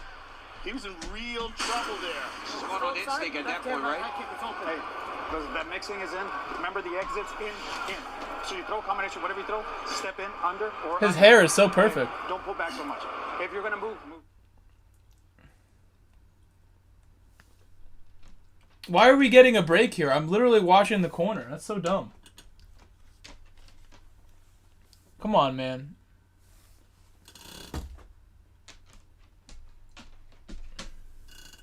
That's fine. Give me 2 minutes. Refill my water. I should do that. I bet this fight is going to be over if I come back too slowly. The UFC 269 prelims are presented by Modelo. I'll be right back. Eric Del Fierro acknowledging to Dominic Cruz that he lost that first round just given the damage from Munoz, but Cruz had his moments. Especially to end the round. So I'm encouraged if I'm Team Cruz because it feels like he was able to work his way back into the round, even though it'll be hard to think that you could have won the first round after getting dropped twice. Eric told him, you lost the round because he dropped you, but Dominic had some moments there. It's in those wild haymakers that Dominic throws that he kind of gets reckless and keeps his hands down low. And Pedro Munoz has clearly done his homework and looked at tape. And he timed it brilliantly with that jab. The jab that started it all off. Well, it's because when Dom enters, right, all the momentum's going forward. Yes. So if you get a punch meeting that momentum coming forward, it really does hurt you. But all credit to Dom for surviving that and coming back to have some great moments. Yes. 27th pro fight for Munoz. He has never been finished. Well, the toughness of Pedro Munoz was on full display in the fight against Jose Aldo. He took some real shots against Aldo, who's proven to be just who we always thought he was. And Pedro was in there for 3 rounds with him and had to go through the fire to stay standing against Jose. All right, this Coach's Cam is brought to you by Jose Cuervo Tequila as we check in with Alliance MMA's Eric Del Fierro. 1-2 reload, GSP, 1-2. Yes. Yep, go with the left. Yep, go with the fake the right. Let it go. Fake the right, straight left. Left kick's coming. 2 punches. Good. Nice. Nice. Nice. Corner like the response from Cruz there. Inside leg kick lands flush for Munoz. I mean, Cruz is getting there. He's much faster than Pedro. So when he throws his jab out there as a feeler, and then he sits back and throws the right hand. He's checking a lot of those low calf kicks as well. And the corner like that. Yeah, I was wondering why they were excited. Now I know. Shot from Munoz now. Cruz wise to it. Under 3 minutes to go, round 2.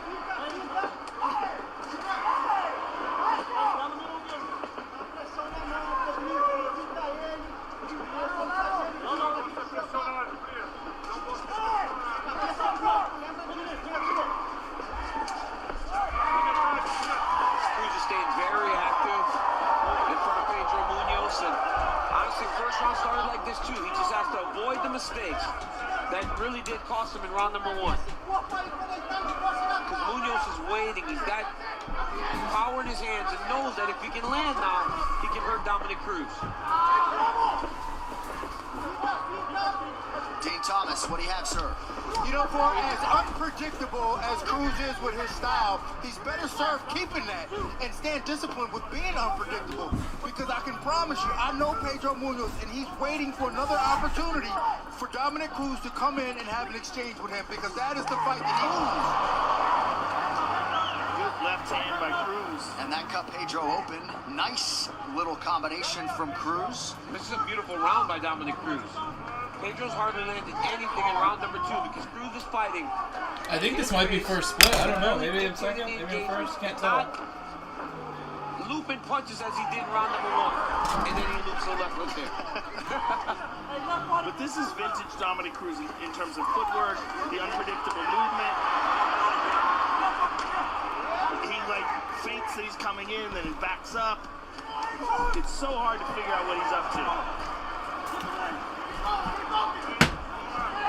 Munoz attacks the body, just over a minute to go now in the round. I'm back. He's just such an intelligent guy, so it's so interesting to see that intelligence translated into this style. Just made Munoz miss a couple of times there a moment ago. Cruz moving his head well now. It's top sprint. This race hasn't been very populated all day. It's a damn shame. I had such a good, enjoyable race last race. Woo! Those are huge. Really teeing off, and Munoz just like not even trying to get out of the way. Champ in round 2.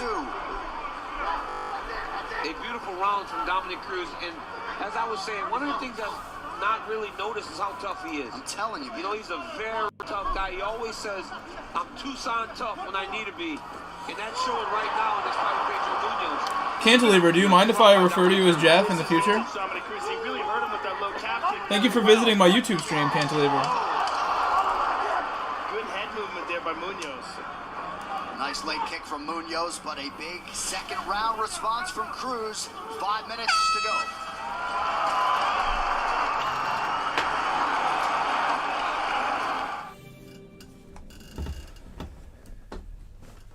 Here we go.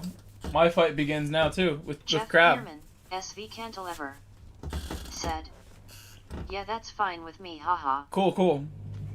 You can call me Grove or anything you want, or Michael. Well, not many people call me that except at work.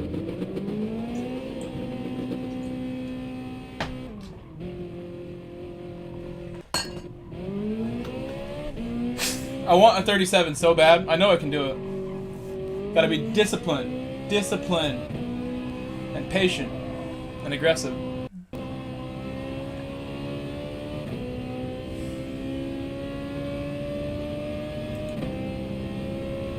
We'll try -1. I'll try it. Been going 0 all night. I'm qualifying. Let's try -1.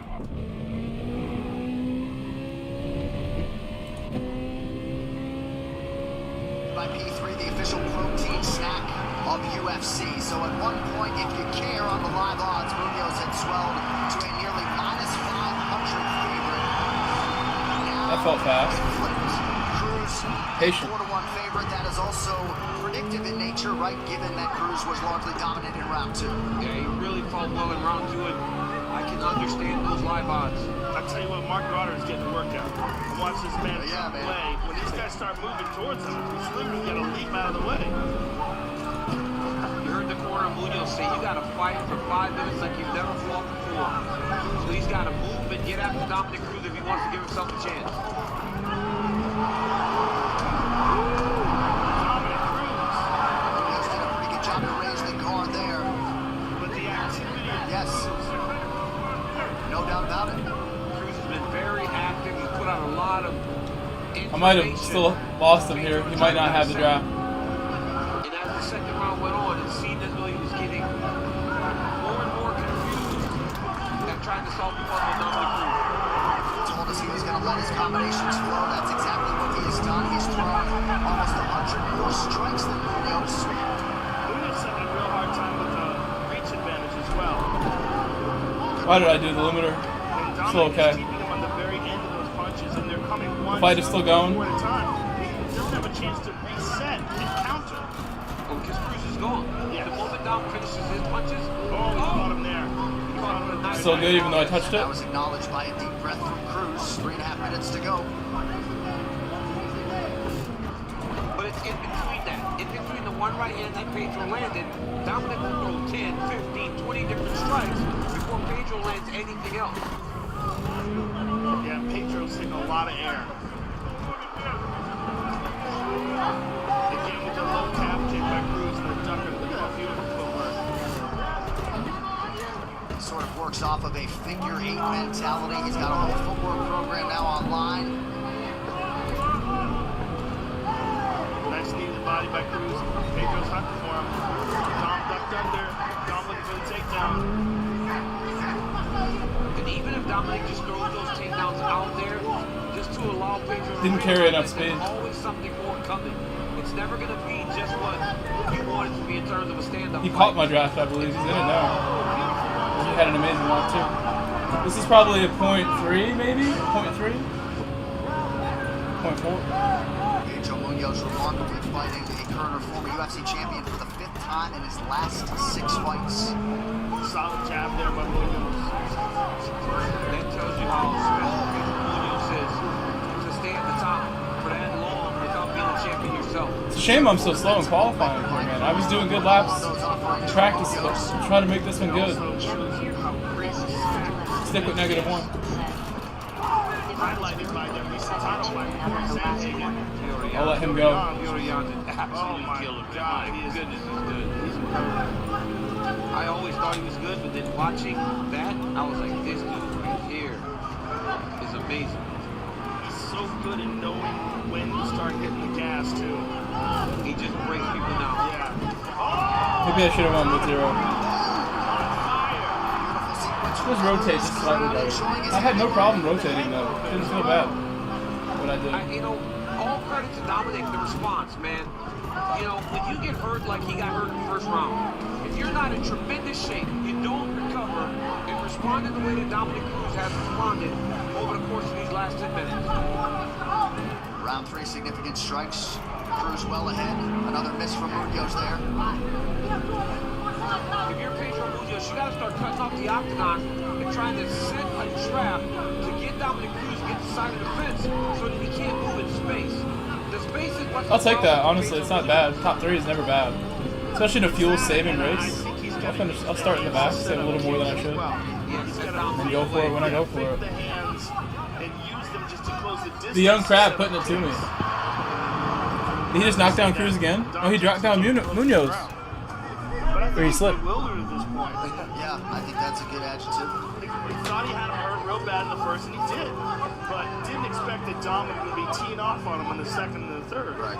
That is the case. Every time we sit down with Cruz, he talks about his ability to take damage. And in this type of matchup, he knew he was fighting a knockout artist. So that's why he was so upset. I didn't actually check, Jeff. I didn't check it.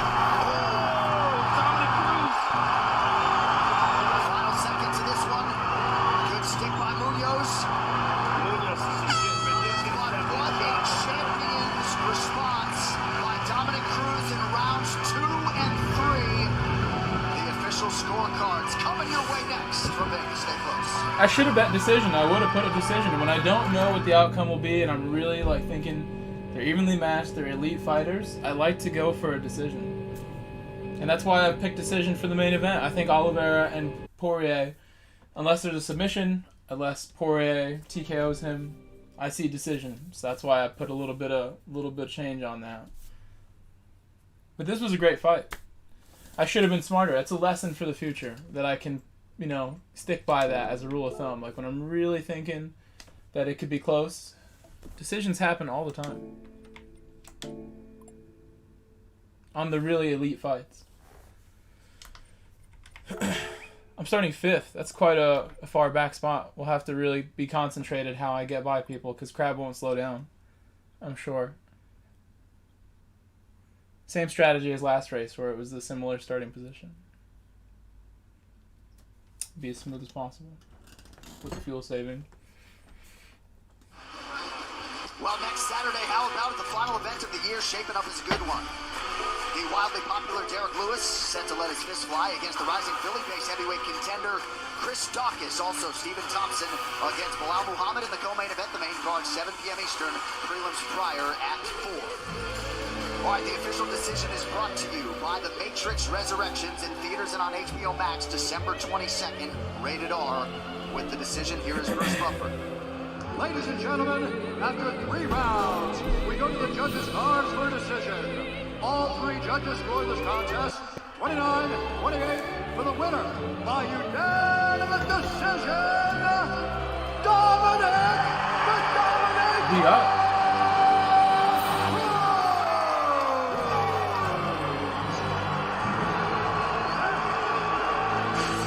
He looks I'm here with the winner, Dominic Cruz. And Dom, as I said to you when I walked up to you after the fight, I said that was vintage Dominic Cruz. I was able to get my sparring rounds in, so I felt good tonight. Thank you so much to the fans, everybody who's followed me up to this point. Hey, let's take the time, guys. It's important we all come together right now more than ever. We got to stay connected while they're trying to keep us separate. Come together. That's where the power's at, baby. Let's go. Thank you for that. Your footwork and your movement was on point tonight, but there was a moment in the first round when you got clipped. How badly were you hurt? Honestly, I thought I slipped, so I guess that tells you where I was at. Well, you definitely did slip, but you also got hit while you slipped. But you rebounded, and that's what's important. Thank you for the ref, Mark Goddard, for giving me a chance to rebound. That's good reffing tonight. It's been a great organization. Vegas always does an outstanding job getting us ready for these fights and facilitating. And the people in Vegas, I live here too. This is my home state. Here in California, I go back and forth. Thank you guys so much. Again, come together. We must stay together right now. It's important. Love you all. Thank you. Dominic Cruz, you're in top form tonight. It was an honor to call your fight. Dominic Cruz, ladies and gentlemen. Can be said about the consensus greatest bantamweight of all time, extending his winning streak tonight. Dominic Cruz still relevant in the bantamweight division here in 2021. All right, now time for a special look at the Matrix Resurrections. Let's mute that up, and we'll unmute it at some point, and I will keep an eye on the chat while I watch the fights.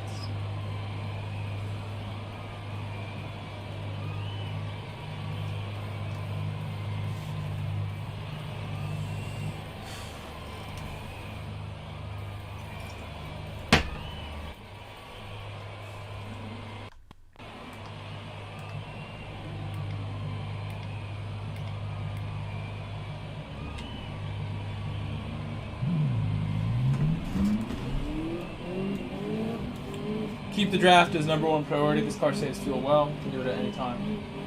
Keep the draft.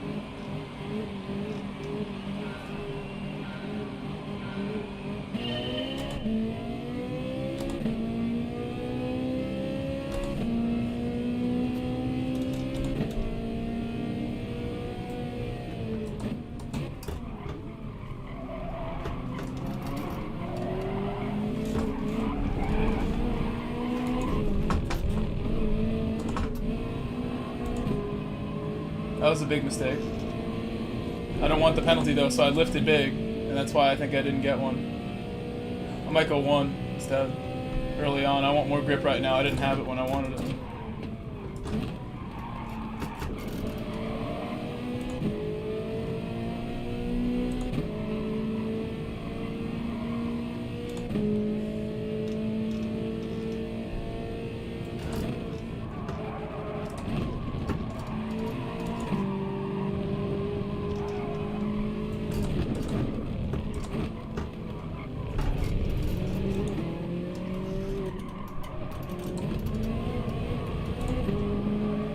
That was some fuel saving. I'm gonna lose the draft. I'm not careful.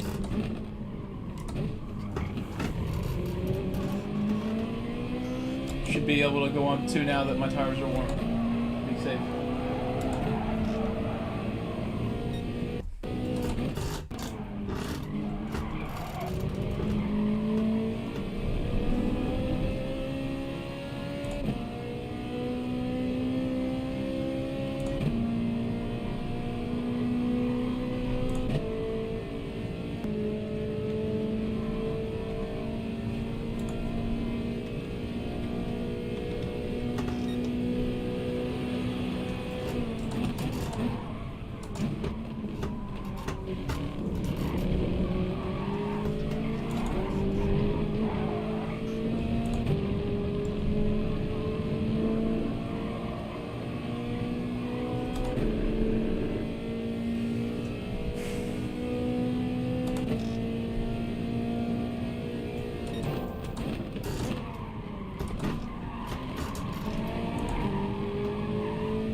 Just beat that Evo in P2. Pranav, okay, I got you. You don't like Pranav? Or just beat the Evo for you because you have chosen Evo? You're a Mitsubishi driver? I'll do everything I can to finish first. Maybe tough now that I've made the mistakes I've made. I see he's getting away in front, the crowd.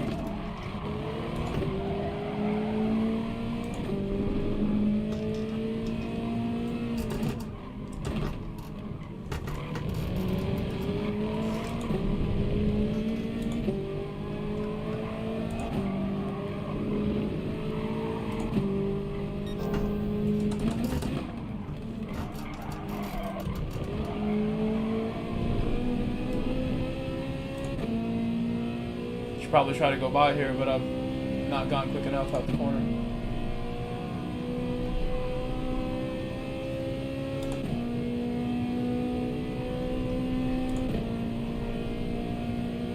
Got too much fuel already as well. So I can go by at any time.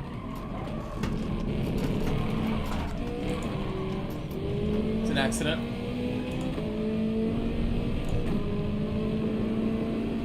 That's going to cost us because now catching the draft may be impossible with that sort of a gap. That was a big mistake for me to get that close. And in another game, that would be a big problem too, a touch like that.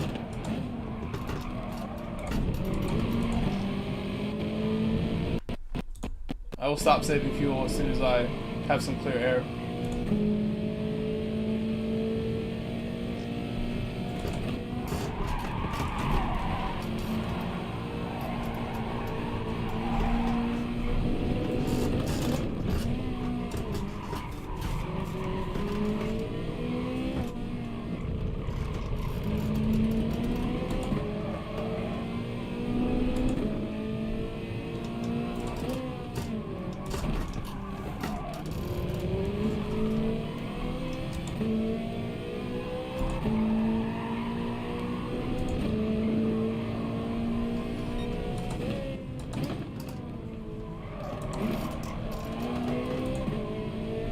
Felt like I had to go to second. Messed up the corner.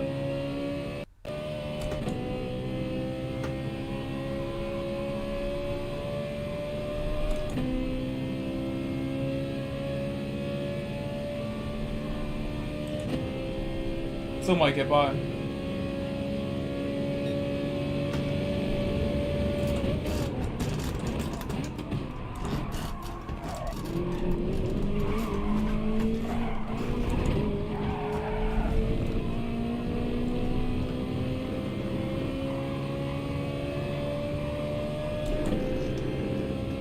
$12 laps left, so I'm using fuel that I can use right now.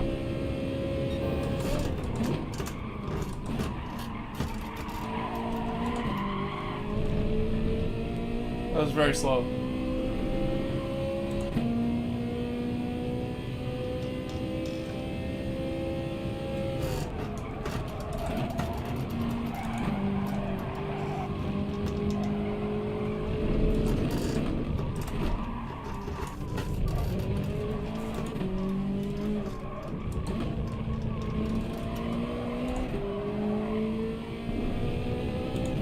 Also slow. That's a very poor couple corners in a row.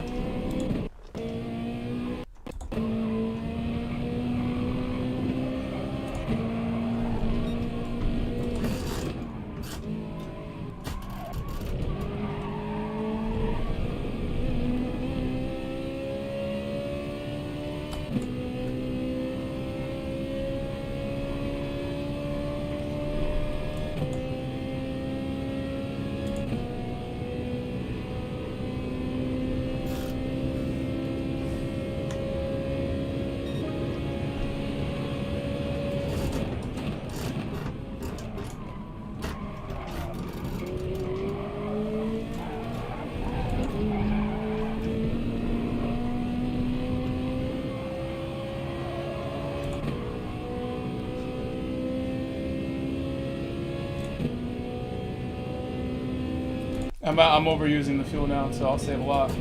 It's like cause a little gap.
Oh, the Josh Emmett fight has begun. I'll turn on the commentary.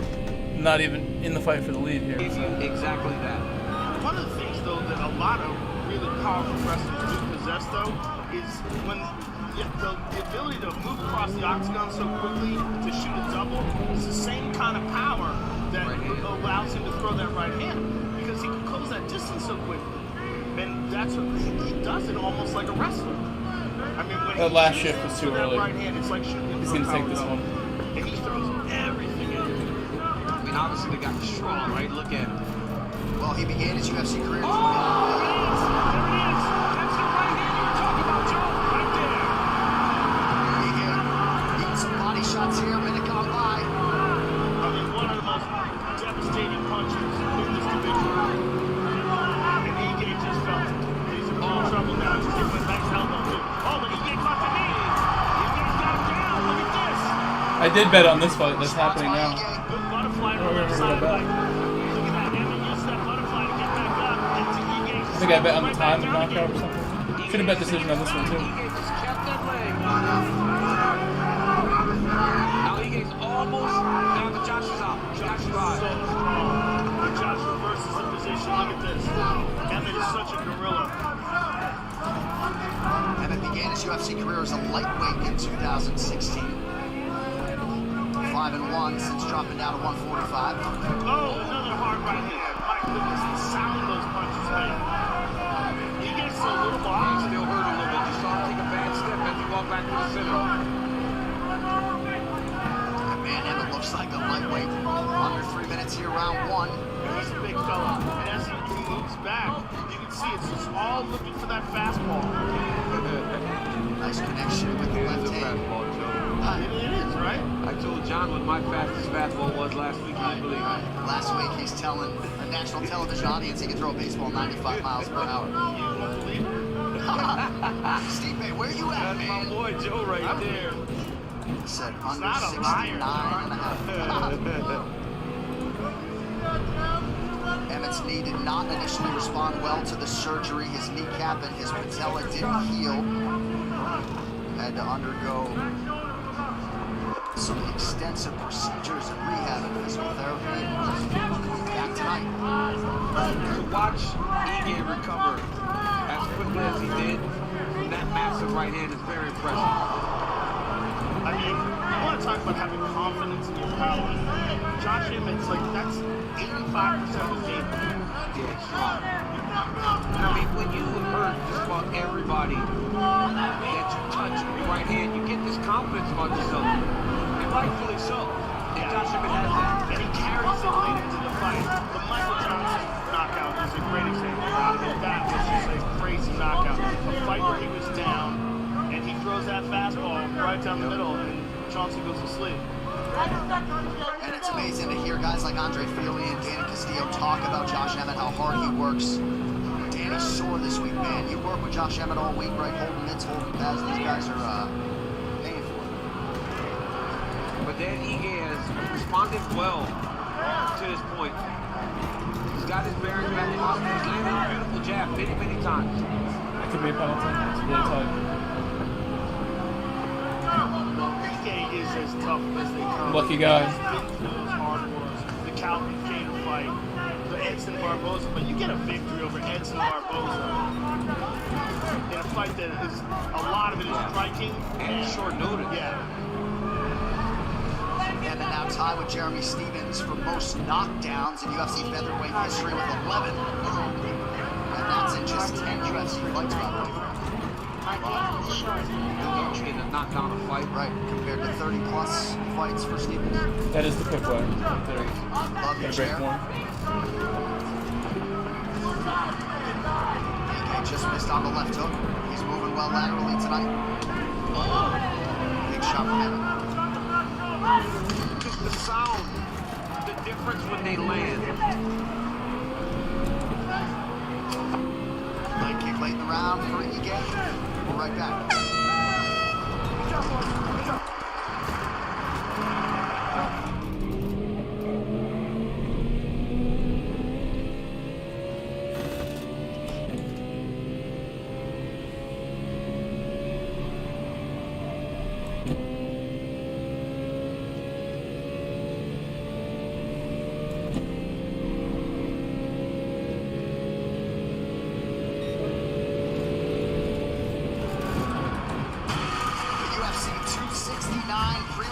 presented by Modelo.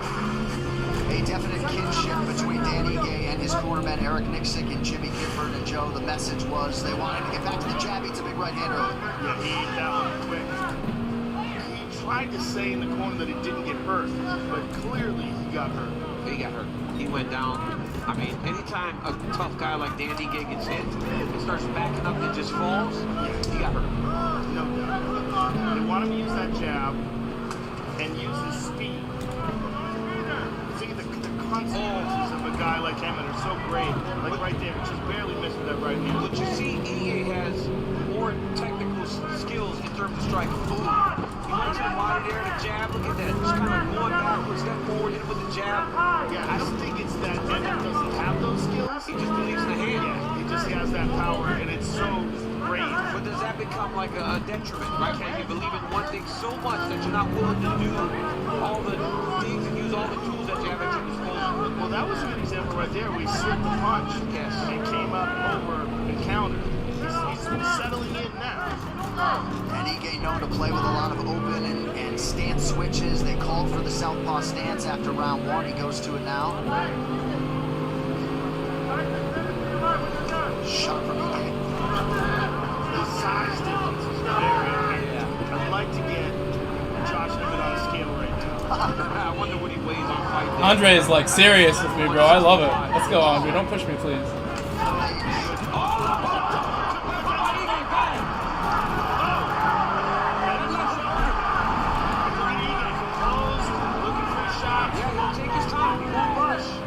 Use all the fuel right now. That should right good on fuel. I shouldn't use too much. You'd have to stay in front. Emmett doing well here, it seems.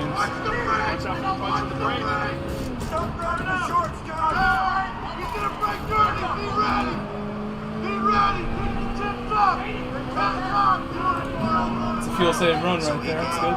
Critical of himself for forcing the knockout against the Korean Zombie last time out. Not at all forcing it tonight. After a big land here midway through round two. That was a nice jab there by Ige too. Stuck him. And you see Josh Emmett breathing out of the open mouth now. That's the detriment of doing everything so hard. It's like regardless of what type of shape you're in, you'll start to fatigue. TD Party said, I guess entry's closed. Overshot that by a mile. Yeah, that's a very sharp jab. And that was what Aaron was calling for in the corner.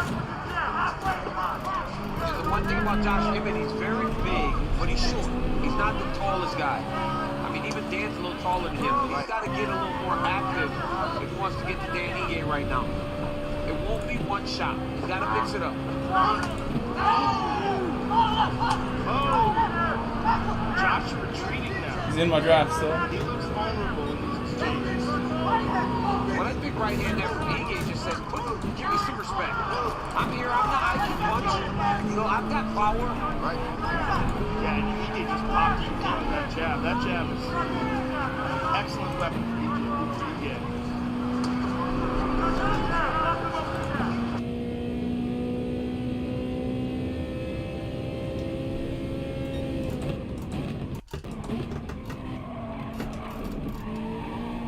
Ige just said, I'm here, I'm not, I can punch.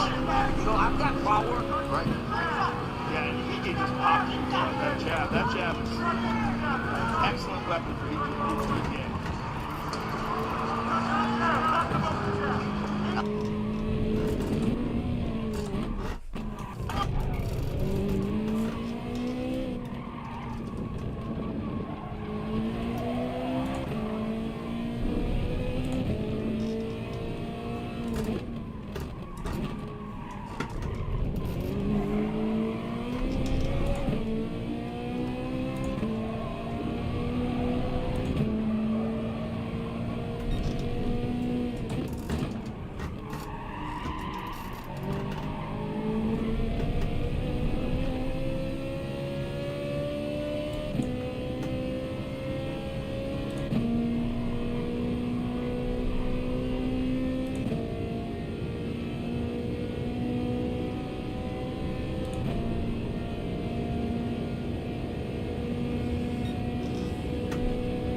That could be a penalty.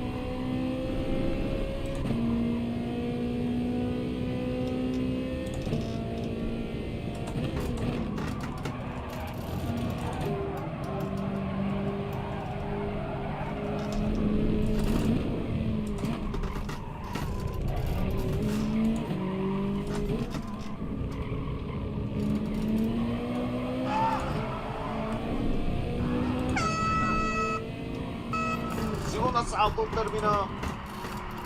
Daniga teve mais sucesso nesse assalto.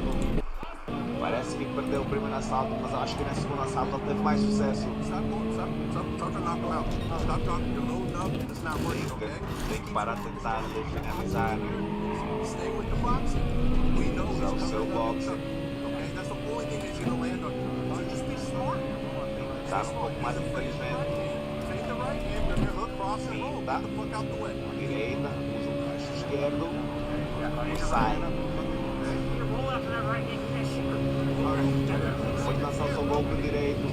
Usar mais o seu movimento para a cabeça.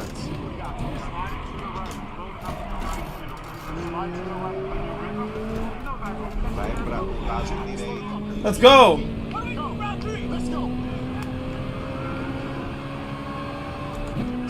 Tem que esquivar mais o lado direito. Aí está a perder o treinador do Daniga.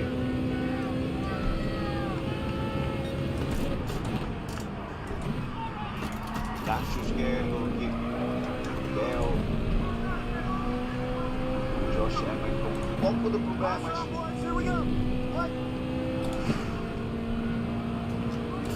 Terceiro assalto. Quem tem mais agora?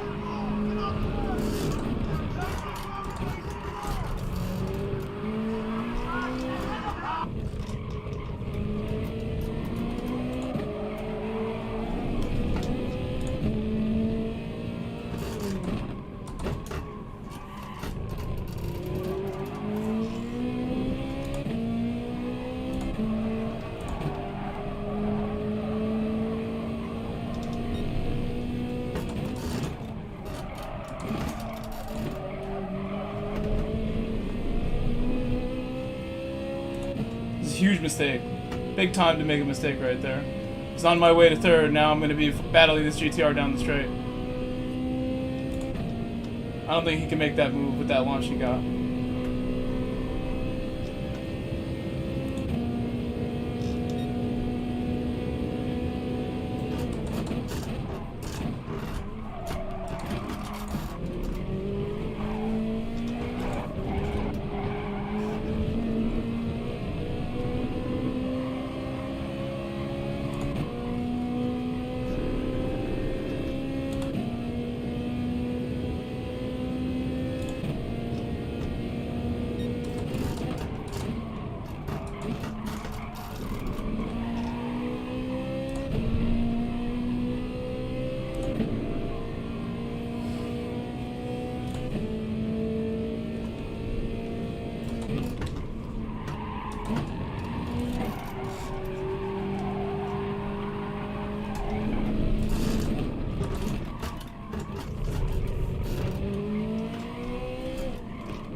O médico fala para seus pais, ele não vai ser mais um garoto normal. Hoje é o maior finalizador da história do UFC. Recordista de bônus, campeão dos pesos leves. Sou um cara excluído para mostrar que a fé que você tem em Deus pode mover montanha. Então, tipo, se você não acredita, é só olhar a sua história.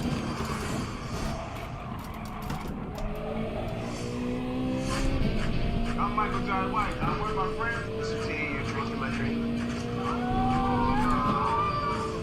You versus Valentina. No, you lose 100%. Oh, come on. What takes happening? He's the exact size of our 13-year-old daughter. He's the best boy in the world. UFC 266. Let's go. Oh, Mel Gibson. Let's go.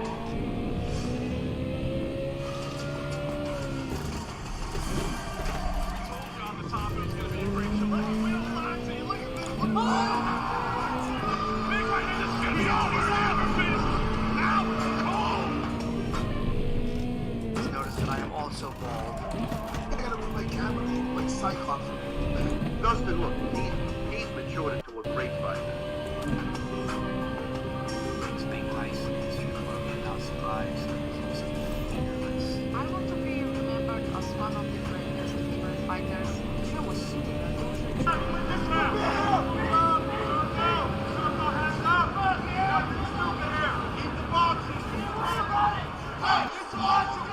So this fight's still going, so I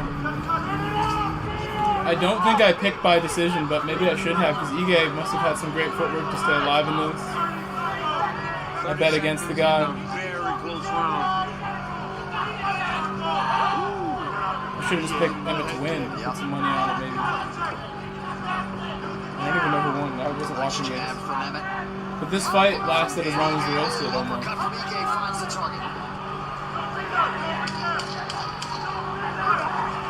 McCarthy, you missed the race? Is that what happened? Final seconds of the feature prelim. Emmett with a win. Oh, Everton, you want the points for Mitsubishi ahead of the Evo. I'm sorry. At the end, I almost had a shot at him, Jeff, but it didn't work out. We'll see what the scorecards say. We're back in 30 seconds after this. Almost at the end, Jeff. What should we do next, guys? Any ideas? Daily race? Just jump straight into it. DraftKings wants you all to enter the Octagon for cash with a free shot at $10,000 during the fights tonight. To join the action, just download any of our apps. Sign up with promo code UFC and enter the DraftKings free-to-play pool. Take down your share of the prize by predicting how it's all going down, like who will walk out a winner and how long the fights will last. Don't wait. Download any DraftKings app now. Enter the promo code. Play free for 10K and make it rain with the official partner of UFC.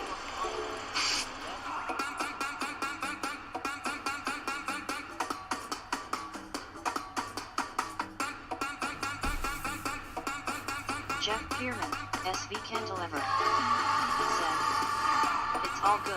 I think I got given them all the since depth Pranav of got featherweight as they all chase Alexander Volkanovski, Max Holloway, of course, is lurking. Cantilever said, "The Josh Ferrari Emmett really picks up pace or Danny at the Gay, end." one of I think it's fast throughout, and it was really just more down to me. I mean, I have no explanation why I didn't just throw down and battle the crab like I wanted to for you guys, but, you know, I appreciate you sticking around and seeing what happens. Compromising moment early, had a big round two, and seemed to have a slight edge. What should I do next, though? That is the question. And final round, glad I'm not a judge. Now for the official decision. Brought to you by DAV, Disabled American Veterans, keeping our promise to America's veterans. Here is Bruce Buffer. Ladies and gentlemen, after 3 rounds, we go to the judge scorecards for decision. The judge scored the contest 29-28, 29-28, and 30-27 for the winner by Jeff Pierman, SV Cantilever. Good race to the crab, hell yeah. You were good. This is an interesting. The crab was too excellent for everybody else. It was WF. Josh Emmett is your winner by unanimous decision. He has extended. Oh, the crab is here. The crab is here. Good job, crab. With that, thank you all for Good being job, with us crab. for the UFC. Crab, you are amazing right now. Produced by Michael LaPlante and Zach Candido, directed by Anthony Giordano. Smoking Joe me. Rogan, DC, Megan O'Leary, Dean Thomas, and the rest. I'm John Annan. I guess let's do this Gr.4, unless you want to do a one-on-one crab. Somebody told me, I think it was Snipey McSnipey. He wanted me to race you one-on-one. He wanted you or JWP. He wanted you to pick a combination where you chose the 4GT against me. You're all right? Yeah. I'm all right. This is with JWP. I mean, sorry. This is McSnipey's request here. Crabster84. I bet you are. Tired of these dubs. Is the main event starting? Hell yeah, it is. Let's put the fights back on here. as I do race B. So race B, I would take the Bugatti. Let me go check what lobbies are available. Maybe we'll do like a Kaboom lobby for next week's race. There's that guillotine, and Oliveira's guillotine is so nasty. If not, we'll do race B. Yet once Brazil's great prodigy got rolling, everyone could hear the chorus begin to sing. Oh, a good buddy of mine right here. He consumed challengers as a beast that must be fed. He assaulted the There's record Kaboom. books for most finishes and most Let me jump in and say hello to my friend. And we'll do that race B. Forces the tap. Charles Oliveira, another submission. And when the vacancy appeared for a world title, he became the most dangerous lightweight in the world. I bet if I check my phone, I lost money on the last fight. I didn't see who won either. Probably lost like $5. Maybe I'll make it back on one of my other bets.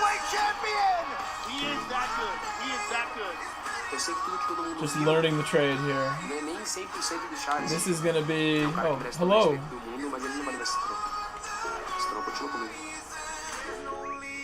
Tonight, as the UFC returns to the jam-packed T-Mobile Arena in Las Vegas, the fight that needed to happen. So I chose the 458 GR3 for Snail as a prize for winning the night. Got the prize that I could choose a full combo. They voted for my combo enough where it wasn't the most votes, but it got voted off where somebody got to take away the track of the car and they kept the car. And this was the new track for the car that I chose for them. So that is nice to see that they picked my car to stay, my menu car.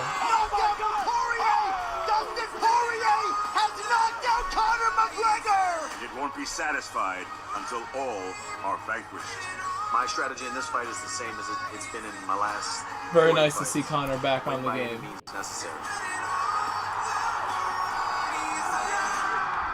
But first, the women's pound-for-pound GOAT is back to defend the bantamweight title as the roar of the lioness now echoes through the halls of history.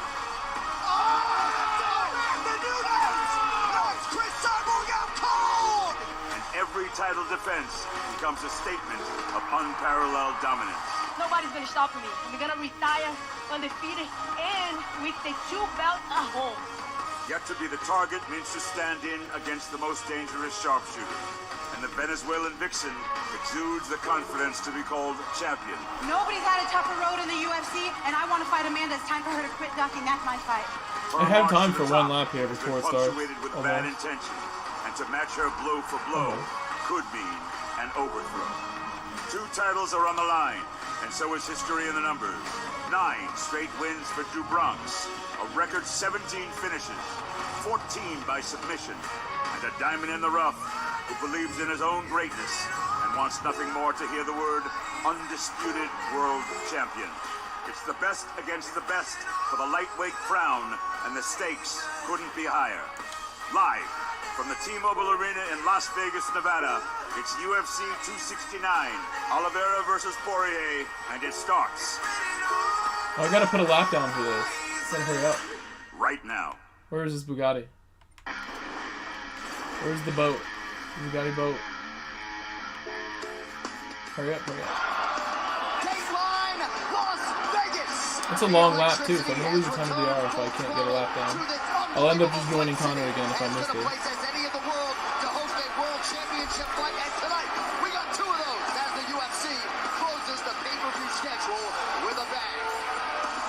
From T-Mobile Arena in Las Vegas, Nevada, USA. This is UFC 269. Oliveira versus Poirier. UFC 269 is presented by Crypto.com. 54. The fastest growing crypto platform Alright, we'll make it. Download now. Closed captioning is available for tonight's telecast, and you can also watch this live event in its entirety in Spanish as well. What an atmosphere inside this arena tonight. I'm John Hanna. Thank you so much for being with us for UFC 269. So 25 minutes till eternity. That has been the rallying cry for challenger Dustin Poirier this week. 25 minutes to be immortalized as undisputed UFC champion. Now, Charles Oliveira, the Brazilian, can already check that box and many others. But in terms of cementing his championship legacy, a signature win over Poirier tonight would certainly be useful in terms of defending his title for the very first time. With that, I welcome in my esteemed broadcast partners, Joe Rogan, Daniel Cormier. Been a a crazy fight week. The wait ends right now. It's been amazing. The wait ends now, and so far it's lived up to the hype. These year-end cards are always a big deal, and this one's been amazing. This one has been absolutely amazing. It's always crazy because the prelims are always so good. It's like, that was the appetizer. We're on to the entree now, so you know the fights are just going to get better. All right, these fight odds are brought to you by DraftKings. Sign up right now using code UFC. So Dustin Poirier has held as the favorite all week long, minus 135 right now. Charles Oliveira plus 115. Oliveira's cashed a lot in the UFC as an underdog. I would hate to be a guy making a line on this fight, because in my eyes, it's a 50-50 fight. Yes. Charles Oliveira is one of the most technical guys in the sport, but how do you bet against Dustin Poirier at this point in the game?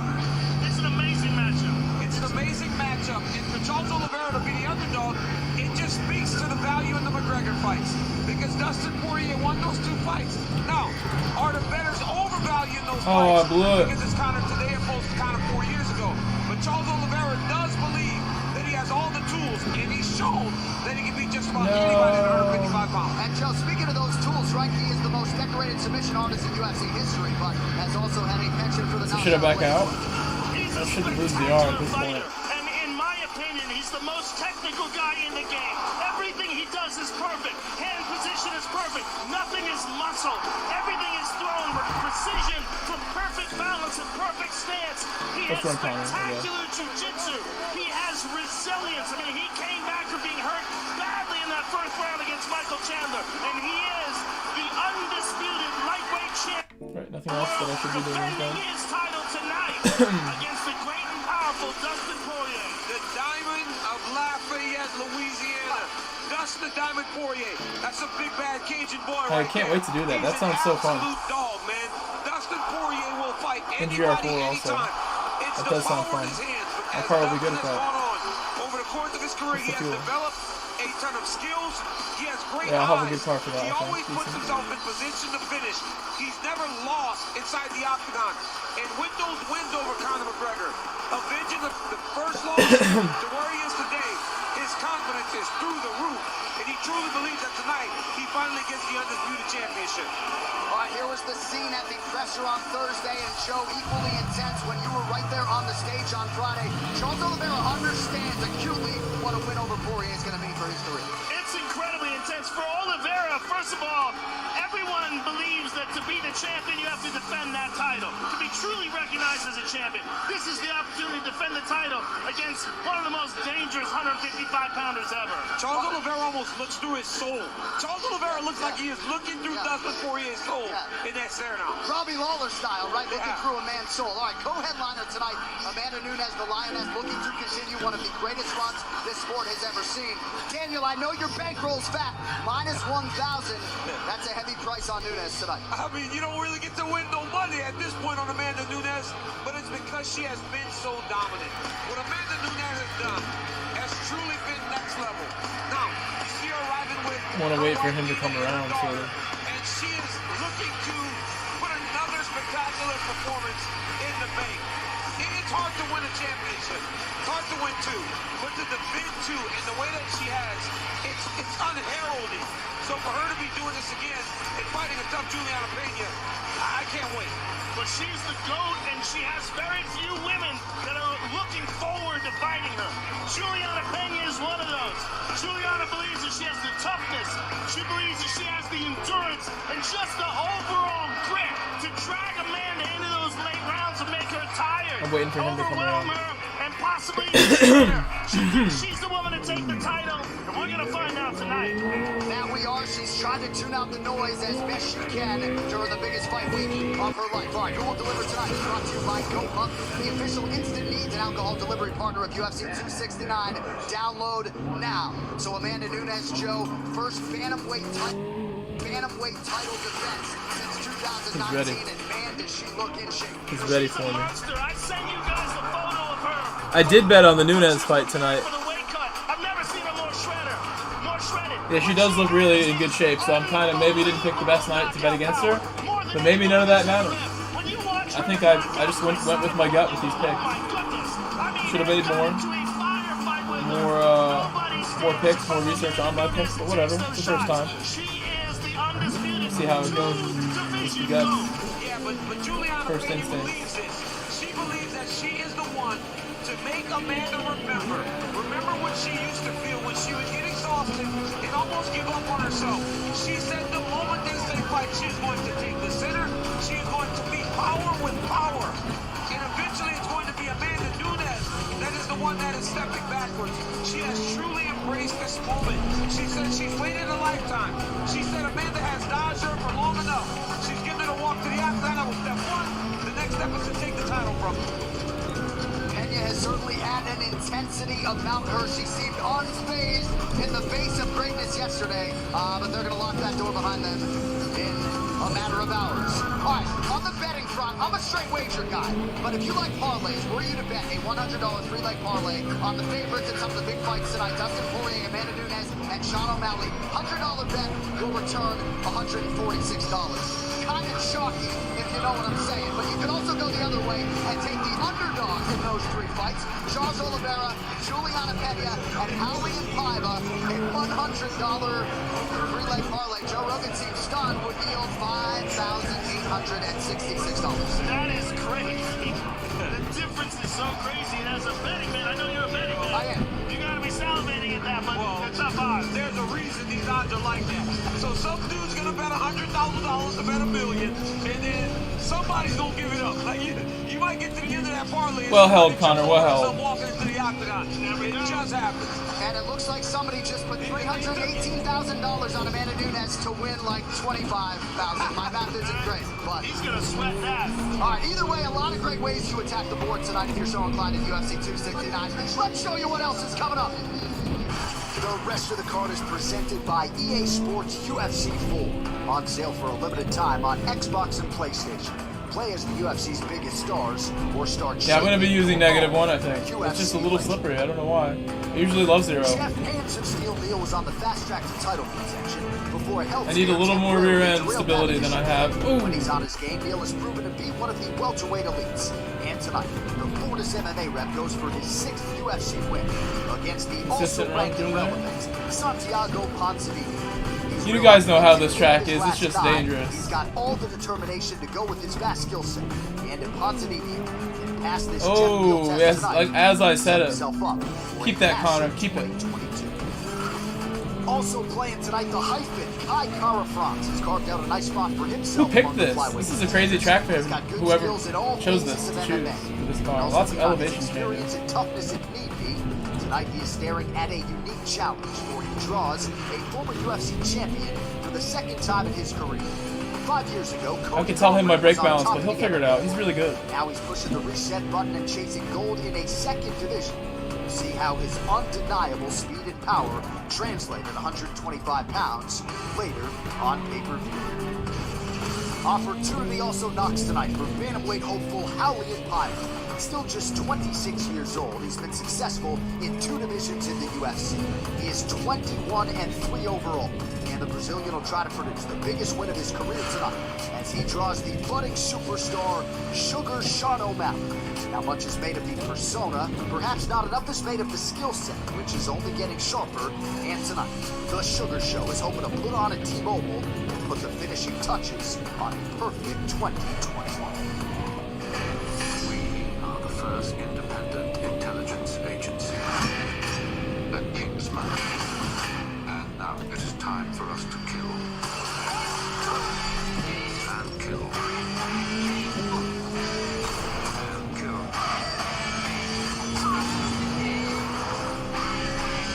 Forget your manners. Guilty as charged. The Kingsman waited on. Only theaters. Tickets on sale now. The rules of the Octagon are presented by Manscaped. Head over to manscaped.com for their holiday sale. Get 20% off your entire order, plus free shipping. Don't miss their biggest sale of the year.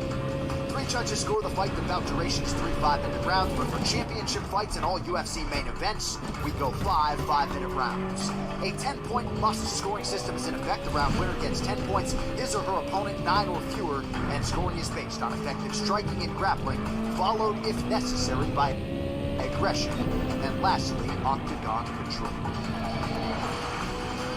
All right, tonight's Twitter poll question, and we remind you these results are ongoing, but who do you think best UFC lightweight right now. Nearly 49% of you believe that Dustin Poirier is that guy. 30% believe it's the champ Charles Oliveira. 10% on Gaethje, perhaps some other votes for Makhachev or Dariush. We'll update that throughout the pay-per-view tonight. All right, ready to go and riding high off of a pair of wins. Sean O'Malley would like to close out the year in style, but he knows he's in tough with Ali and Paiva, who wants very much to turn off the lights on the Sugar Show. Since returning from injury back in March, Sean O'Malley has been more punishing than ever on Fight Week. And with the bantamweight division stating its case as the hottest weight class in the sport, Sugar Sean is well aware a big win tonight over Ali and Paiva could set up a massive 2022. This fight is going to set the tone for 2022 with a knockout. That last corner was pretty sick. Not gonna lie. Keep saying I am. That last corner was awesome. I capped that lap off beautifully. I'm kind of proud of that one. I have to save that replay just out of nowhere. This is a fight I'm very excited for now. Main card opening up with O'Malley and this guy Paiva. I've also never seen a fight because I did not watch the Kyler Phillips fight he had. Eu tava lutando com o Marlon é que o público, os fãs do MMA vão conhecer mais quem é o Rolian Paiva. Forever an exciting finish. Sean O'Malley took those skills to a new level in 2021 as his knockouts of Thomas Almeida and Chris Moutinho earned him a pair of post-fight bonuses and proved that when facing this versatile striker, if he gets into a rhythm, there's nowhere to run and nowhere to hide. When I'm in there, I'm flowing, it's going to be very hard for him to get any momentum. I'm going to be cracking him early, I'm going to crack him often and put his lights out. Opening the pay-per-view is a position Sean O'Malley has been in before, and it's a spotlight he seems to thrive in. He feels like whatever he does in this fight really sets the tone for the rest of the card, but he never feels pressure to entertain. It just comes naturally for him. Something that also comes natural for the Sugar Show is his accurate striking ability. He credits a lifetime of athletics, a lot of drilling and repetition on the mitts, but he also gives some credit to video games, specifically playing Call of Duty. So while the self-proclaimed unranked and fights with a bit of a funky style, we know he now prepares unconventionally a bit too as well. DC, don't sleep on the video games, man, right? I mean, did that help you at all in your fight career? You're a gamer. I just love video games. I don't think it helps. I think it took away. But with these young guys now, like I talked to Sean O'Malley the other day, and he's very aware of everything, and he understands that all that stuff raises his profile, John. He's calculated. From his Twitch channel to his YouTube, everything raises his my profile. Twitch, my YouTube, you already know. About very stern with. If you don't win, it don't matter how popular you are. Ultimately, the reason people love him so much is not for just the character. He wins fights, and he wins fights impressively. This guy has tremendous striking. The traps that he sets, the footwork, the movement. It was on against Chris Moutinho. And he doesn't do it just against Moutinho. He does it against everybody he's locked the octagon with. The Thomas Almeida fight was perhaps even more impressive because at one point in time, Almeida was thought to be one of the most dangerous contenders in the division, and Sugar Sean put on a show against him. Starched him and really could have stopped him twice. At one point in time, had a walk-away KO, and they let it go on, and then eventually did stop him. I mean, he's long for the division. He's got incredible striking, very good jiu-jitsu. I mean, submitted Takanori Gomi in a straight-up jiu-jitsu competition. So, he's got a full set of skills, but maybe even more importantly, he's got a fantastic personality. He's got that it factor that makes people want to follow him. I cannot spell this word. It puts more pressure on people when they fight him. It makes more eyes watch him when he's inside the octagon. He is something special. And he believes this Paiva matchup provides the perfect recipe for a spectacular knockout. He's the longer guy, has more reach. O'Malley believes he is faster. We'll see what Paiva has to say about all that.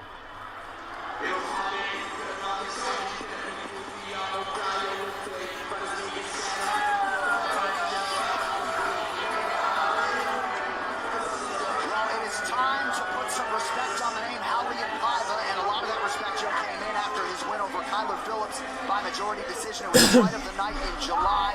Phillips came in the number 14 bantamweight in the world. Paiva was number 15 for a time, and he believes this is going to be the jumping off point for him as a UFC contender. I think the Phillips fight was a huge fight for him. Because first of all, Phillips is super talented. Yeah. And Phillips hurt him bad in that first round. Dropped him, but he came back.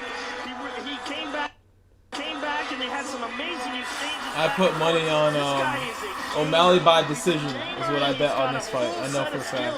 This is a big test for Sean O'Malley. I love this fight for both guys. Highland Paiva, first off, I don't understand how he's not ranked anymore because he didn't lose. Right. So I don't know how he's not ranked anymore. But when you look at the Kyler Phillips fight, I believe that it should almost prepare him for this fight. Because Kyler Phillips will throw a lot of different attacks. He'll spin, he'll jump, he'll do a lot of different odd things that he will see in O'Malley. Now, Highland Paiva can't get hurt early again because O'Malley has a great finishing ability. But if Paiva can get the floor to the ground for extended periods of time, he's a fantastic grappler, and it will serve him to really break the rhythm of Sean O'Malley. All right, Raulian Paiva trying to extend his winning streak at the expense of Sean O'Malley. Here's your I'm gonna watch this fight actually. main card opener, 26. O'Malley turned 27 in October. O'Malley's the taller man by 3 inches. A little bit less pronounced in reach. 2.5-inch advantage for Sean O'Malley. All right, now for the introductions. Here is Bruce Buffer. Ladies and gentlemen, we are live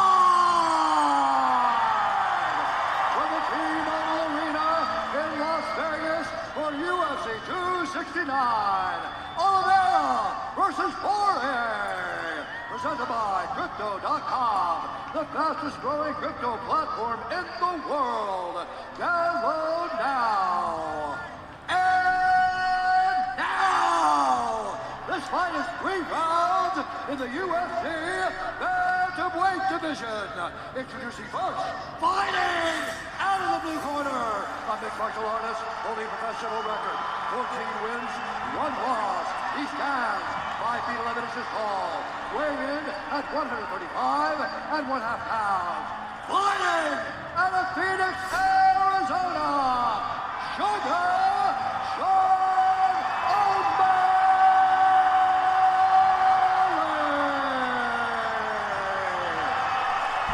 And now introducing his opponent, fighting out of the red corner, a mixed martial artist holding a professional record, 21 wins, 3 losses. He stands 5 feet 8 inches tall, weighing in at 135.5 pounds. Fighting out of Santana, Brazil, Raulian Paiva. And when the action begins, a referee in charge, Jason Herzog. Lone main card assignment for the outstanding fleet-of-foot Jason Herzog. Brittany Palmer is getting us started for round 1. UFC 269 live on pay-per-view is finally upon us. Raulian Paiva plus 270, the underdog. Sean O'Malley, the minus 350 betting favorite. Tonight's Fight Clock is brought to you by Timex, official timekeeper of UFC. Timex watches have been taking a licking and keep on ticking since 1854. Paiva in yellow, O'Malley in green out of the southpaw stance.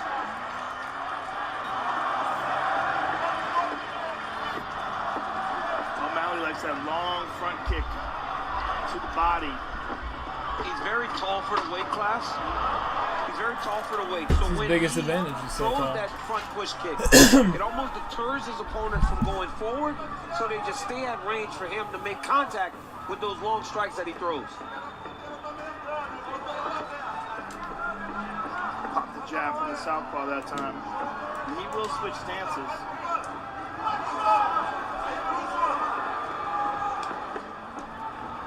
Paiva not biting on these early feints from O'Malley. Jab gets through for Sean.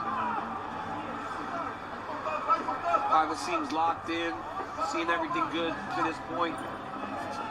O'Malley's doing a good job of moving, switching stances. Yeah. First foul of the night, huh? Good. That's pretty impressive. Yeah, we haven't really seen. I know it was an accident. He came into it. Straight down.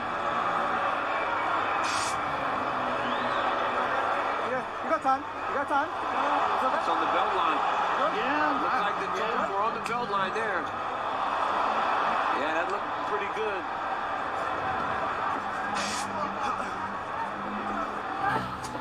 Body kick lands partially there for Paiva.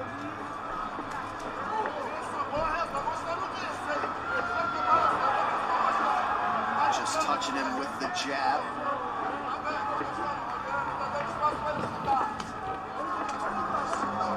O'Malley feels as though he ends up being a lot faster than his opponent's forecast. Paiva landed a strong low kick. And the right hand just landed it. I heard the kick. That little exchange there. Because the camera Switch stances. Shape your legend in EA Sports UFC 4. Get the Prime Icons update for a limited time. That was nice. Xbox That was and nice. PlayStation. So we got to remember that was a big factor in the Marlon Cheeto Vera fight.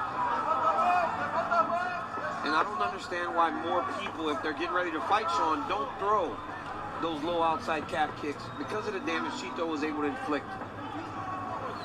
Now, because they don't throw it, we don't see if Sean has really improved defensively in that area. But he has shown improvement every time he's gotten into the octagon, so I wouldn't imagine he would have tried to fix that. Because he lands when you go for it. He's on. That was great. I love all the feints that O'Malley throws out there, man. I said by decision so far. I'm really liking my call here. I love this fight right now.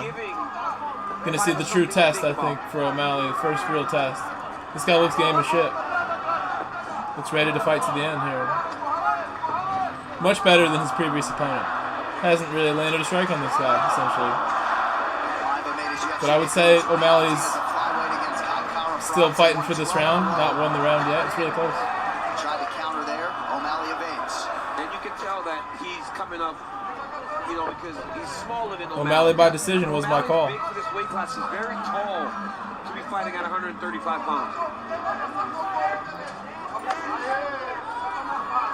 I pick O'Malley because he has great head movement, great footwork, excellent timing, fast hands. He's proven it right here. He's going to take the round. Looks like just taking some risks, but O'Malley does a good job of jabbing you and pulling. I never really wanted to bet on fights, but I've been picking him so good for so long. I really feel comfortable with what I thought would happen here. That allows him to put a lot of guys out because you don't expect that second and third shot coming. I'm seeing what I thought I would see. With that hard jab. Not having seen this guy fight, but knowing the guy he beat and how he beat him, I figured this would be about what we're looking at. But anything can happen. One strike lands, things change. It doesn't take many of those, and you're walking weird. Let's join Connor on track. I feel Doing a confident. good job of landing those outside kicks off of O'Malley's jab. Let's see what he's doing. What's that last off shot? his left.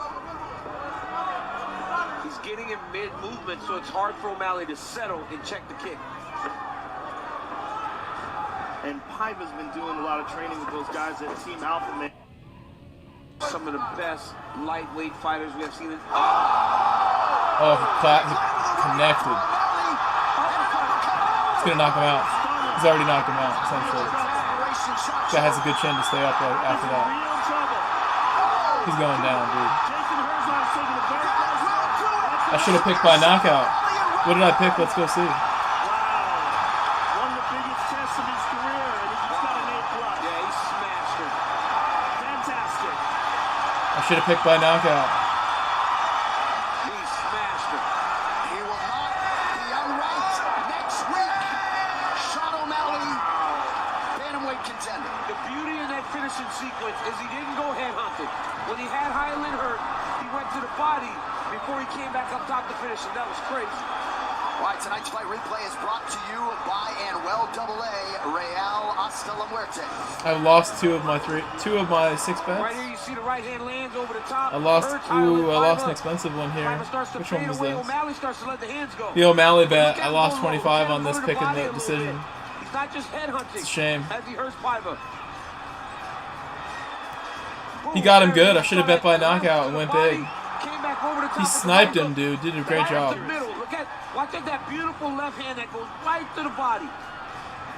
Boom! Drops the hands of Paiva. Oh. And then the right hook came over the top. It was nasty. What a performance by Sean O'Malley. He continues to up the ante every time he steps in there. And there's the reaction from his right-hand man, Tim Welsh, in the corner. And the reaction at the broadcast table. Sean O'Malley told us that he felt as though this matchup provided the perfect backdrop for a spectacular knockout, and he certainly produced one tonight. Well, ESPN continues to expand its roster of shows. Monday starts Daddy Dad joined here. That's awesome. Tuesday, you know what it is, DC and RC with Daniel Cormier and Ryan. My bro. And now you can also watch Best Bets each week to get you ready for Saturday's action, available across ESPN platforms. All right, the official decision is brought to you by Guaranteed Rate. Guaranteed Rate can save you money on your Where do you monthly see mortgage like payment. people Visit met? I thought there was a thing for that. to get started. To make it It doesn't official show now, because we here's didn't Bruce. race. Ladies and gentlemen, referee Jason Herzog has called a stop to this contest at 4 minutes, 42 seconds of the very first round. Declaring the winner by TKO. Daddy Dad, Space Dad.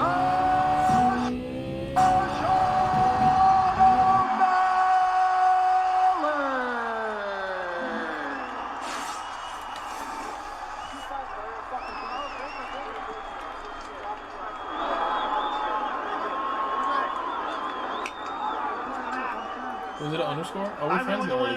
Good. Sugar Sean O'Malley, a spectacular performance and very much appreciated by the crowd. Holly and Paiva coming into this fight. A lot of people thought this was going to be one of your toughest tests, but you just aced it. Yeah, honestly, I think he's one of the toughest guys I have fought. But when I land those big shots, I'm going to take you out, and that's what happened. Tim was just telling me that you suffered through an injured rib and had a very difficult training camp for this fight. I haven't grappled or sparred in 3 weeks. I was laying in bed one night, like 99% sure I was going to pull out this fight. I couldn't grapple, I couldn't spar. All I could do was run and hit mitts. You know, and I just knew how many people, even my boy Steve, I knew how many people were going to come out here and wanted to watch me fight, and I just couldn't pull out. Well, I wanted to watch you fight, and I wanted to watch you fight because of this. Take a look at this highlight. You clipped him with a beautiful right hand, and this is what started it off. Once you had him stung with this right hand, this is a barrage. Here's the right hand. That was the one that really had him stung, and then you moved in and expertly closed the show.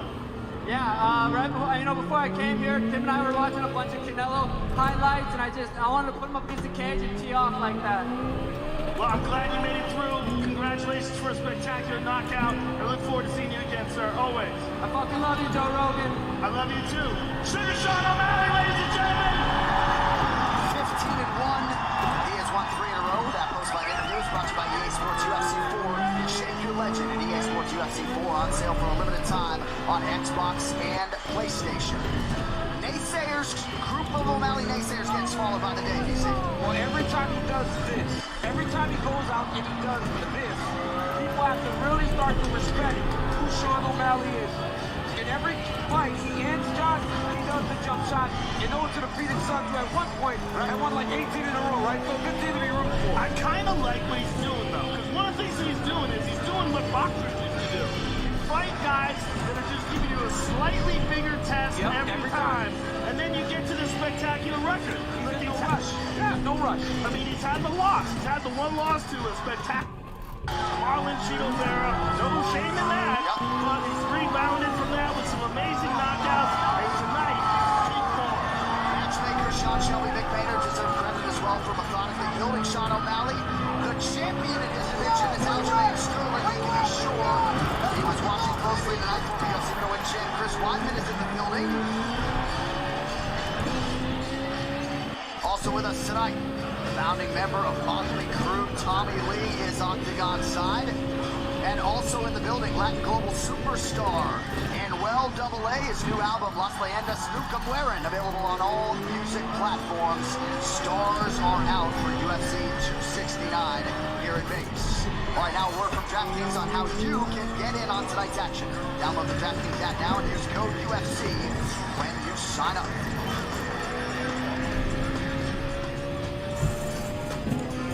Hey UFC fans, it's Jesse Cofield from DraftKings, here to let you know it's not too late to get in on tonight's action. During the fights, anyone can play for a share of $10,000 in prizes by joining DraftKings' free-to-play pool. Plus, if you're one of the first people to sign up and make a deposit using promo code UFC, we'll give you the next pay-per-view fight for free. Download the app, use the promo code to play for 10K, plus a shot at getting the next fight free, and make it rain with the official partner of UFC. UFC 269, Oliveira versus Poirier, is brought to you by DraftKings. Play free for $10,000 in DraftKings main event pool featuring Oliveira and Poirier. Download the DraftKings app now, sign up with code UFC, and play free for $10,000. By Guaranteed Rate. Guaranteed Rate can save you money on your monthly mortgage payment. Visit rate.com to get started. By Modelo Especial. Since 1925, we've proved that it doesn't matter where you come from, it matters what you're made of. Modelo, brewed for those with a fighting spirit. And by GoPuff, the official instant meats and alcohol delivery partner of UFC 269. Download now. Alright, the main event fighter arrivals are brought to you by GoPuff, the official instant meats and alcohol delivery partner of UFC 269. Download now. The champ is in the building. The champ is here and looking like a champ. Look at that, man. On Charles Bronx Oliveira. I mean, listen, man. The guy is Clark Kent right now with the glasses. But the moment he hits the bottom steps in the octagon, the glasses come off and he becomes Superman. The Brazilian Superman. That was a messed up corner there. New Bronx, man. I can't wait, John, for this main event. And of course, for Charles Oliveira, he has accomplished the goal he set out to accomplish. But man, a win over that man would be big. Poirier trying to complete his mission tonight. This guy holds a special place in my heart, John. He's from my hometown. He is a special human being for all that he does for the community in Lafayette. He's a guy that truly believes. I can't believe I overshot it. I thought I was going to go short. When you have multiple opportunities, you got to take advantage. Big night for Dustin the Diamond Poirier. And the whole city of Lafayette is on edge waiting to see what happens. And man, that was dangerous. A picture of focus all week. These props to watch are available over on DraftKings. Sign up today using code UFC. DraftKings, you can bet on it. So a lot of different ways you can play here. Over under 2.5 rounds. Slight tick on the juice to the under. If you like either guy to win by decision, that pays out at 6-1. If either guy gets a finish and you can pick the correct side, that is also plus money, as is either guy to win by They're warmed down.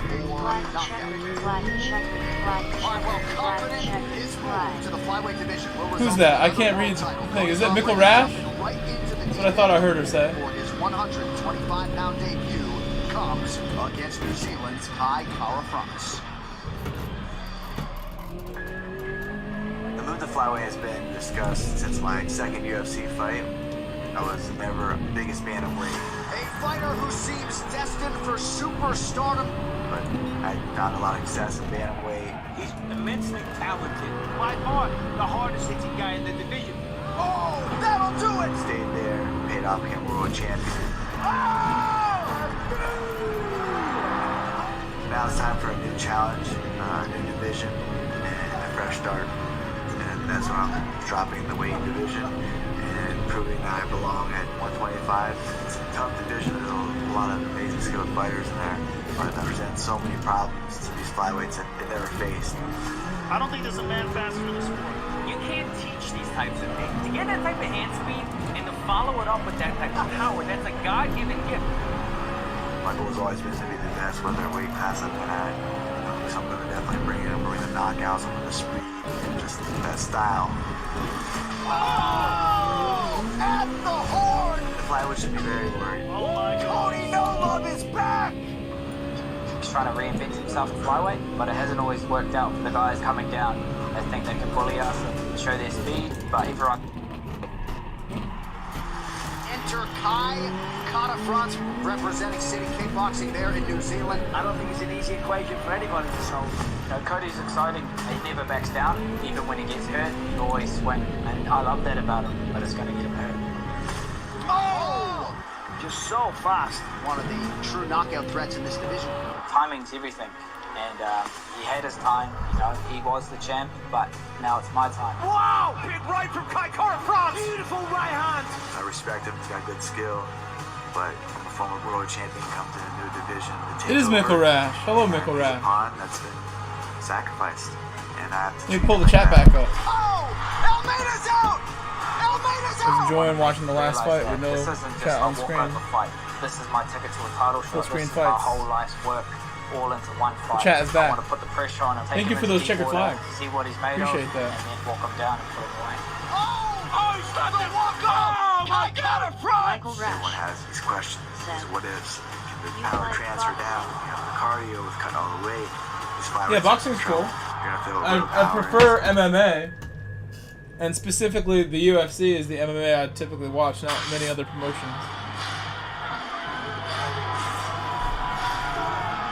Well, in terms of the fight before the fight, mission accomplished for the newly minted flyweight and former UFC bantamweight champion. Oh, he regged out the race. It was a 12-week training camp coast to coast, but it was a 7 Damn, he did him like that. That wasn't very kind to the guy.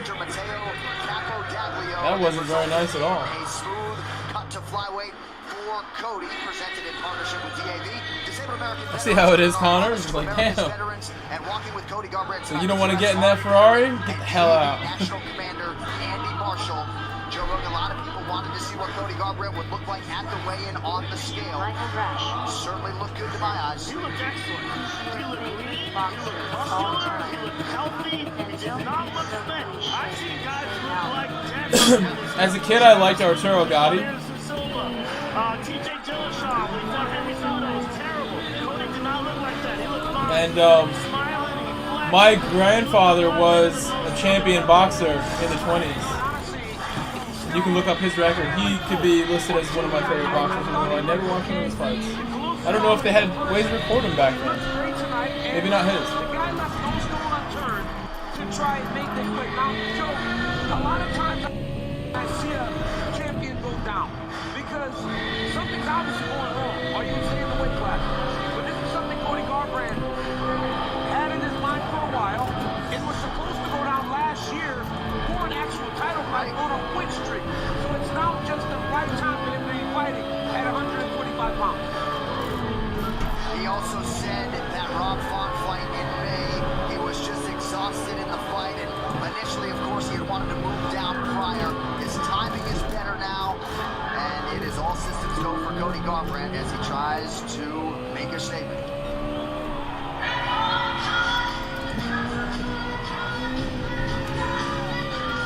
Proudly repping Auckland, New Zealand, and City Kickboxing. Here is Kai Kara-France making the walk for his 8th UFC appearance. And Daniel, he has certainly been motivated by this challenge against a former UFC champion. He's the ranked guy. He is the incumbent in this weight class, and he's looking to prove a point to Cody No Love tonight. He has a point to prove, not only to Cody Garbrandt, but also to us. He goes, don't count me out again, boys. He said, because I'm never out of a fight. Because you guys remember in the last fight against Box Reed, he got hurt and the guy was on his back the whole time. He got up and finished the fight with about 5 seconds left in the round. So, dude's a savage. Kai Garbrandt is a savage. He fought in the 20s, like 29 and 30 for his fights. He was in the cover of The Ring magazine in the 20s, late 20s. I can show you what I found. His name was Izzy Grove. My grandfather, so if you want to ask him, my dad is old. But he got up with just a few seconds left in that round and started throwing missiles. He did. It was amazing. Yeah, it was a beautiful, beautiful knockout. I love this fight because I love this test for Cody. If we're going to find out how the former bantamweight champion really fares at 125 pounds, you want to see him against an elite fighter and a guy who shares similar skill set. That is Kai Kara-France. Try to do a good lap here. That's the key point. Finding the matchup that we can see what he has, right? One of the knocks on Cody lately is he hasn't been able to really take the clean shot. But he's shown to Rob Font he can still take a shot. Yeah. Let's see how he holds up at 125. Look, Rob Font can crack, and he's one of the best boxers in the sport. And the fact that he went 5 rounds with him and it didn't get stopped, that shows me he can still take a shot. And I don't say there's anything wrong with Cody in that fight. I'd say Rob Font is that good. And Kai Kara-France fought the champ Brandon Moreno in 2019, dropped him at least once in that fight. So Kara-France believes if he can make a statement against Cody Garbrandt that he's going to factor prominently in that flyweight equation moving forward. He's been at this a long time. New Zealand wrestling rep. Got a scholarship back in the day to go to Thailand. And as you see there, the fight odds brought to you by DraftKings. Sign up now using code UFC. He is a slight underdog, plus 110 tonight against the divisional. Do well not to go flying right there. The minus 130 betting favorite.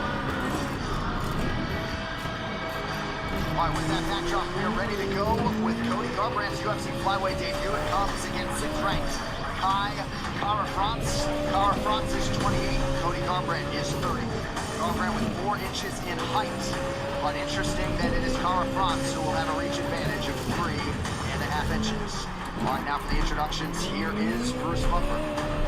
Ladies and gentlemen, this fight is 3 rounds in the UFC flyweight division. Introducing first, fighting out of the blue corner, a freestyle fighter holding professional record, 12 wins, 4 losses. He stands 5 feet 8 inches tall, weighing in at 126 pounds. Fighting out of Sacramento, California, he is the former UFC bantamweight champion and the number 7 ranked bantamweight contender in the world, Cody "No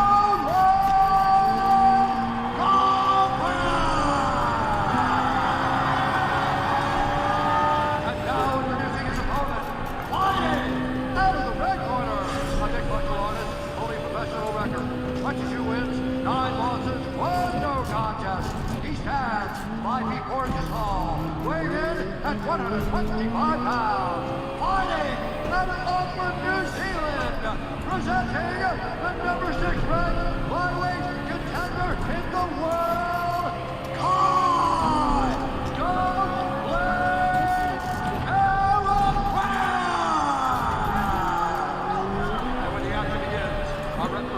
Screwed that up royally the last corner. Such a good lap. One of 2 main card assignments for Herb Dean. That would have been a very nice lap had I finished the lap well. On pay-per-view. Cody Garbrandt, let's see. I didn't bet on this one. 12th UFC appearance, but first as a 125-pound fighter, 8th UFC appearance. First City Kickboxing's Kai Gr.4. Tonight's fight clock is brought to you by Timex, official timekeeper of UFC. Timex. Sonny Liston's generation, you asked? No, I don't think that it's further back than that. Sonny Liston was like the 60s. He really does.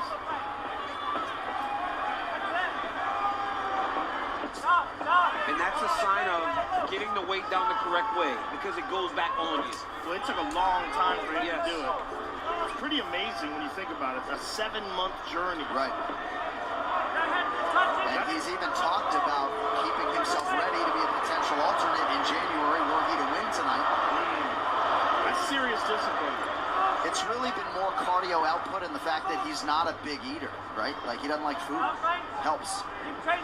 He said that Dr. Mateo took his sweet tooth away. Him and his son usually eat a lot of candy together, and he said now he doesn't really want it or crave it as much.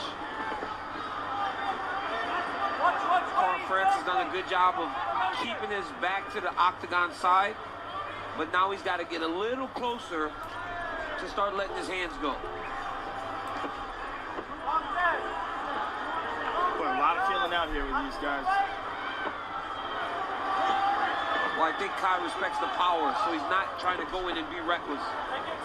Fortune Favors the Brave is brought to you by Crypto.com, the fastest growing crypto platform in the world. Download now. Not the start that I expected, considering the fire behind the press conference and everything. Garbrandt trying to catch Gr.4 on the way in, appeared to just miss.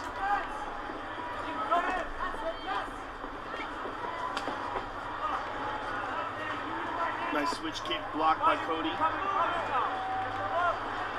Interesting that Kai Gr.4 is the one taking the center of the octagon and pressing Cody backwards. Well, if you're the smaller guy, you almost have to do that. You got to be the one the mad lad. The engagement, especially if you're fighting a guy that doesn't need much as you enter or doesn't kick very much. Like Cody Garbrandt doesn't throw many kicks. So Kai can enter and worry mostly about the hands. He's so raw. Oh, that's a big shot. Garbrandt circles, it's another big right. Garbrandt says, bring it. Double leg by Garbrandt. Garbrandt is so chinny these days. He's still super raw. See if he can pick his spots wisely here. Super raw. Job of just taking his time. Going down in weight must just make you more chinny. Nice Nice jab from Already changed. Garbrandt circling towards that power right. Well, when you're that hurt, you're not thinking about going left and right. You're just like, let me get out of the way of what's coming after me. Kai setting it up too. He jabbed to the body. Sleeping him here right now.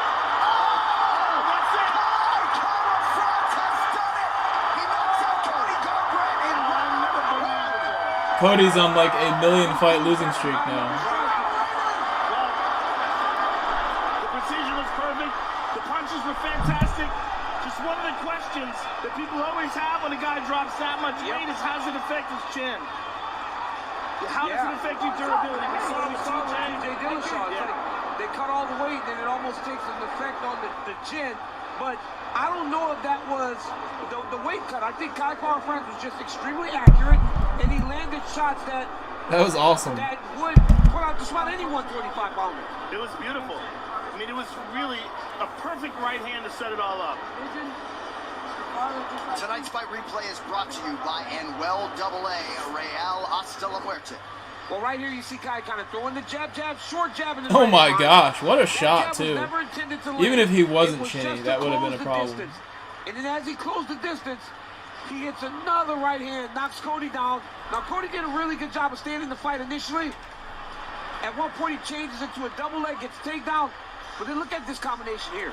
Another overhand right, then an uppercut follows it. I mean, every single shot was just on the target by Kai Kara-France.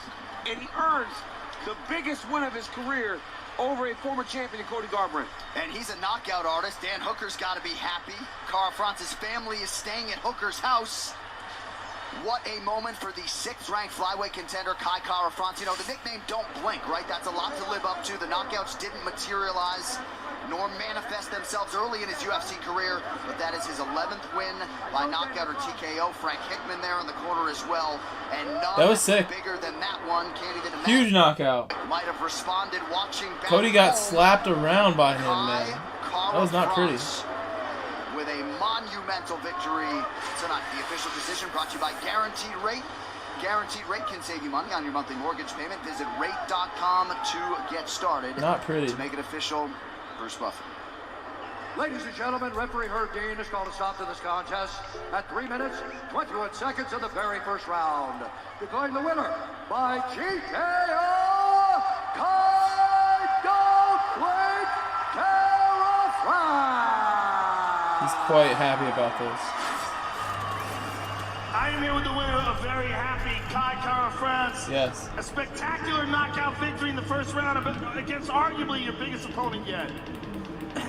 What's up, Vegas? I'm gonna go 5 or 4.5 grand RPM, like straight on the throttle. Sorry, John. Before I answer your question, I just want to dedicate this to my teammate and my good friend that passed away at the start of this year, Paul Rocky. I love you, Toko. And just want to give a big round of applause for Cody Garbrandt. He's such a legend in the sport. Nothing but respect, brother. What did you think when you heard that he was going to come down to flyweight? They offered you this fight. Did you think that it was going to be a difficult challenge for him to get down to 125 pounds, a weight class that is your natural weight? Yeah, exactly. I told you I was going to answer a lot of questions tonight, and that's what I did. I knew I know I'm the best in the world, and taking out a former champ just put me right in line next for the title shot. I'll be watching Brandon Moreno and Figueroa. I want the winner out of that fight. 2022, you'll be seeing the new flyweight world champion right here. You answered a lot of questions. Let's take a look at some of those answers. Let's take a look at this beautiful right hand that you landed. You set it up perfectly with that jab. I mean, it doesn't get any cleaner than that. Seriously, it was really good. That's just all the hard work we do in City Kickboxing under Eugene Behrman. I should have bet on this. It was such a clear win. This is for my teammates. They help me with this Cody's fight. been so chill. Their bodies and more of the same with that champ. sacrificed so much just to help me out. So that was for them. Kai, congratulations. Enjoy your victory and look forward to seeing you fight for the title. Kai Kara-France, ladies and gentlemen. Kai Kara-France is right. 6-2 in the UFC. Maybe a title eliminator, perhaps a title shot, but he is firmly in the mix at 125 pounds. And if you did bet on Kai Kara-France by knockout tonight, should have. $100 bet on DraftKings would return. Return $330. Nice little payout. Oh man, that's a good payout. But John, Kai Car fronts, call it for title fight. It's not a great Love that he did that. odds though. But you know what I would love to see? Him and Manel Cobb gets the winner of Moreno versus Figueiredo. I like it. Because Manel now has started to kind of find his footing in the octagon, but great performance by Kai. And I think that makes a lot of sense. Tonight, of course, is about the Kiwi. Also in the building tonight, Mackenzie Dern, Wesley Santos, her husband alongside. The former UFC bantamweight champion, Miesha Tate, is here for UFC 269. And of course, a staple of any UFC pay-per-view these days, Halle Berry. Her movie Bruised is out right now. The film chronicles the plight of an MMA fighter and her rise to the UFC. We're also happy to let you know that Halle's own behind-the-scenes documentary showcasing the making of Bruised, produced and directed by Halle, will soon be premiering exclusively on UFC Fight Pass. Very exciting. More details to come on that soon. All right, so we asked on the UFC's Twitter page who you think is the best UFC lightweight at present. You have voted. Poll's still open, by the way. Nearly 50% of you believe Dustin Poirier is that guy. Numbers have held pretty firm over the last hour or so. Charles Oliveira looking to prove a lot of you wrong tonight that he is indeed the best 155-pound fighter in the world. All right, the following message is brought to you by DAV, Disabled American Veterans, keeping our promise to America's veterans. DAV turned 100 in 2020. We're a charity to help disabled veterans. It's another mission to drive to help our fellow comrades. I could not be more proud of UFC's partnership with DAV to help veterans get all the care and the benefits they should have. Francis Ngannou, the heavyweight champion of the UFC. That's the baddest man on earth. Francis Ngannou has arrived! He's one of the craziest stories in all of sports. How you like that save? Humblest beginnings in Cameroon to a brief stint as a homeless man in Paris, France. Still not out of trouble. Baddest man on the planet now. New era has come. Francis Ngannou has finally called himself the greatest heavyweight in the world! Well, there is no doubt who is leading mixed martial arts in France. Enter Cyril Gane. Oh no. His coaches used to be Mistakes from me. Francis Ngannou left that camp, and now Cyril Gane is the star of that camp. Dude's a real problem for Francis Ngannou. Francis Ngannou. This man has become one of the best heavyweights in MMA. He can punch your lights out. He's got submissions. He's dangerous. He's undefeated. He's just got everything you look for. And the interim heavyweight championship is on the line. Oh my God. Cyril Gane on the cusp of a world title! And that is it! France has a UFC champion, Cyril Gane! This is a determined battle, but this is my ticket to Francis Ngannou. If I'm Francis Ngannou with his team right now, I am game plan because we've never seen anything like this before. Now, that former training partner and former friend is just that. Former. I'm the Joe. I'm going to prove it. You go into the fire with Ngannou, you go to sleep. Now, let's get started. And we're going to win this fight. This guy's the real deal. Him and Francis is a badass heavyweight fight. The next chapter in the epic saga for the flyweight title. Oh my God, he's got it! He's got it! Brandon Moreno is the undisputed flyweight champion! Forgot how to do the last corner, bro. Champion versus champion for the undisputed heavyweight title. I mean, come on, UFC 270. This takes me back to the 90s. The heavyweight title fights, Riddick, Evander Holyfield, Tyson there, all those guys.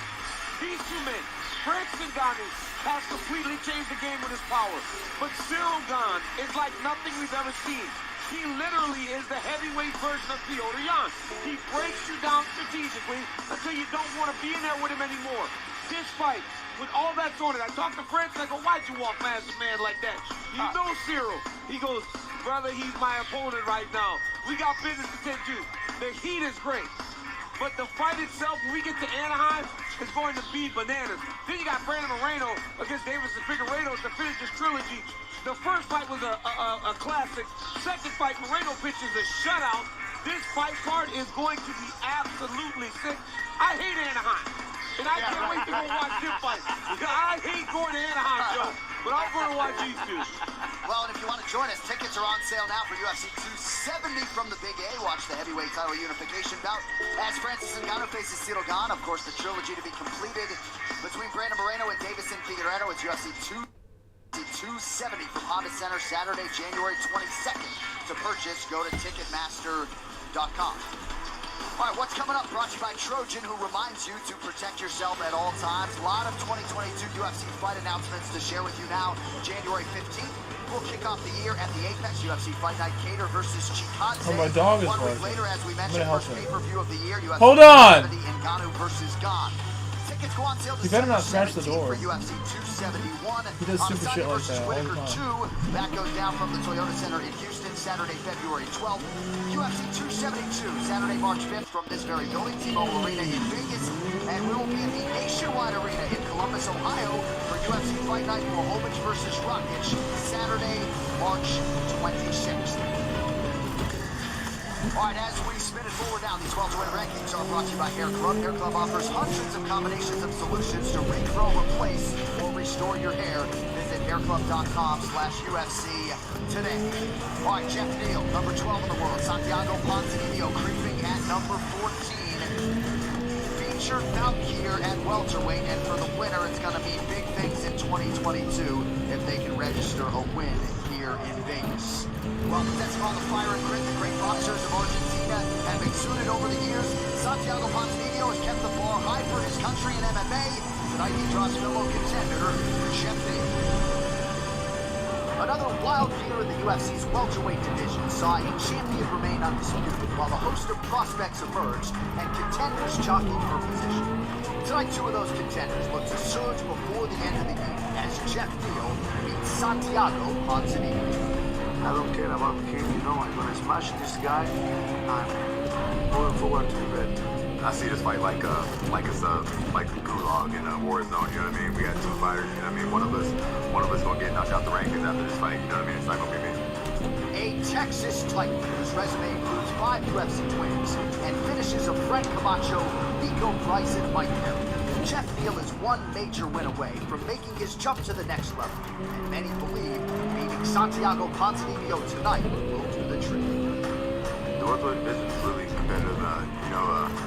All I need to do tonight is knock him out in the first round, and then I'll make a lot of noise.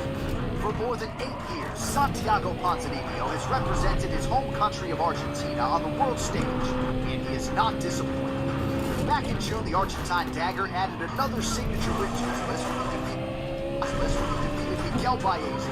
That win resonated with fight fans around the world and served to position Ponzinibbio for another high-profile matchup tonight.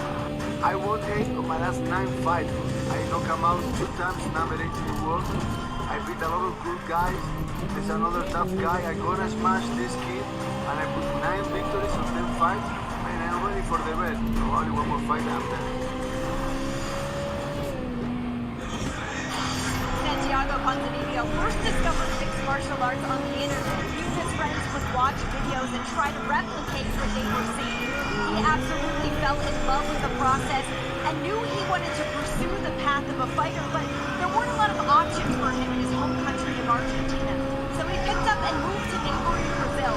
When he was unable to speak Portuguese, he had no money and no work visa. So he lived in a tent on the beach for 5 months, and every day he would walk along the sand looking for someone in a jiu-jitsu t-shirt so that he could find a training partner for the day. All of those struggles molded him into the athlete we see before, one who carries the flag for his home nation as a bona fide contender in the welterweight division. Thank you, Megan. This man has as much championship hunger as anybody on the roster. Underrated body of work. He's 29-4, 10-3 in the UFC. That says nothing of his 4 wins on season 2 of The Ultimate Fighter in Brazil. And Joe, he has regained his momentum. This guy's going to stop at nothing to fight for the world title, and he's getting closer. Well, he's had some spectacular victories in his career. Knocking out Neil Magny is a huge one. I mean, won the unanimous decision over Mike Perry, stopping Gunnar Nelson. He's a spectacular jiu-jitsu fighter. Santiago Ponzinibbio he has, like, gotten echelon of this talent-stacked welterweight division. And a victory over Jeff Neal, who at one point in time was thought to be the future of the division. Oh, I didn't lose time. He lost 2 in a row, but he's Let's go! 20! guy, only 31 years of age. So this is a huge matchup for both gentlemen tonight. And for Santiago Ponzinibbio, you know, he came back from that injury where he was gone for a long time and had a bit of a setback. Messed it up. But in his return, he was in the fight of the night and showed that getting back to an active schedule, the durability is still there, all the skill is still there, and as you said, John, the championship desire is definitely still there for Santiago Ponzinibbio. And to your point, what a response after losing to the Leeds as a 3-1 favorite to have that type of spirited effort against Miguel Baeza and set up this fight against Neal.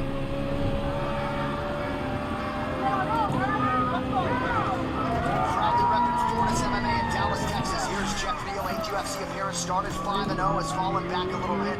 Last time out, went the distance with Neil Magny, cut down from 208 pounds. He has had some health issues. He has had some distractions pending legal case as of 2 weeks ago, but he is ready to go tonight and put his best foot forward, DC, against Santiago Ponzinibbio. Well, Jeff Neal is extremely talented. You know, he's one of those guys that when you see him, you gain a real respect for his level of striking, how calm and patient he is. Now, in his last fight against Wonderboy, he couldn't pull the trigger. How you like that, How many Connor? times have we seen that same story against Wonderboy? Against Santiago, he's very happy and grateful for this opportunity. That was awesome. Solid matchup, and he doesn't believe he's going to run. That's the key in his statement. He thought Wonderboy is running, but that's I think he's misunderstanding the style of Stephen Thompson. That's what Stephen does. But he knows that tonight he has a guy in front of him that's going to be willing to engage with him on the terms that he more prefers in the stand-up. Yeah, Santiago is a much more willing dance partner, but what Wonderboy is just, he's an elite karate fighter. You know, I think at one point in time, Jeff Neal was thought to be the dark horse of the division. He was a guy that everybody had their eyes on. He has so much talent and so much potential, but losing those 2 fights in a row to Wonderboy and Neil Magny has set him back. But he's still only 31 years old. He's still got a massive potential ahead of him. It's whether or not he can put it together tonight. That will set the tone for the future in the division. No doubt about it. He is an explosive athlete. Jeff Neal, number 12 in the world. Santiago Ponzinibbio, the Argentine dagger, 14th ranked in the welterweight division. Neal 31, Ponzinibbio 35. Slight edge in height, if you want to call it that, for Ponzinibbio, but it's a 2-inch reach edge for Jeff Hands of Steel Neal. Now here's Bruce Buffer. Ladies and gentlemen, this fight is 3 rounds in the UFC welterweight division. Introducing first, fighting out of the blue corner, fighting out of La Plata, Argentina, by way of Coconut Creek, Florida, Santiago, Argentine dagger,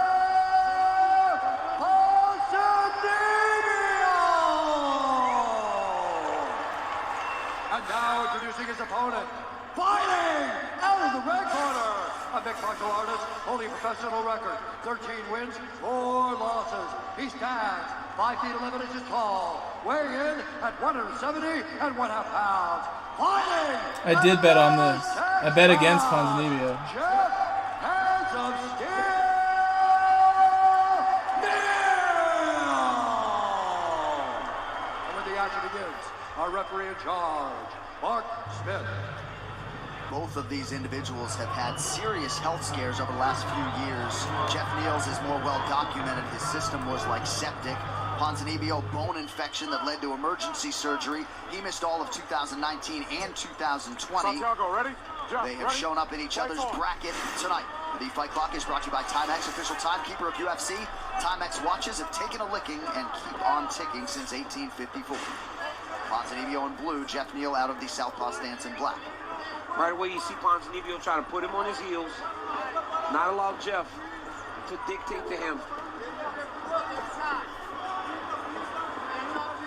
Jeff Neal has always had spectacular timing and octagon IQ. He just knows when to pull the trigger, finds these openings, and finds them with big moves, right? Like the head kick to Mike Perry. That was huge. It changed his nose. Right? He definitely did. But Neil's always been just very clever and so patient, knowing when to explode and move. But Santiago, a real warrior, and has some serious knockout power.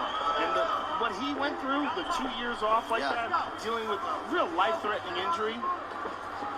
That can really wear on the desire to even be in there, right? To try to keep your faith in the midst of all that speaks to who Santiago Ponzinibbio is, especially when he's got a job. It's not like he wasn't working. Right. He's very smart, calls fight for the Spanish UFC team, and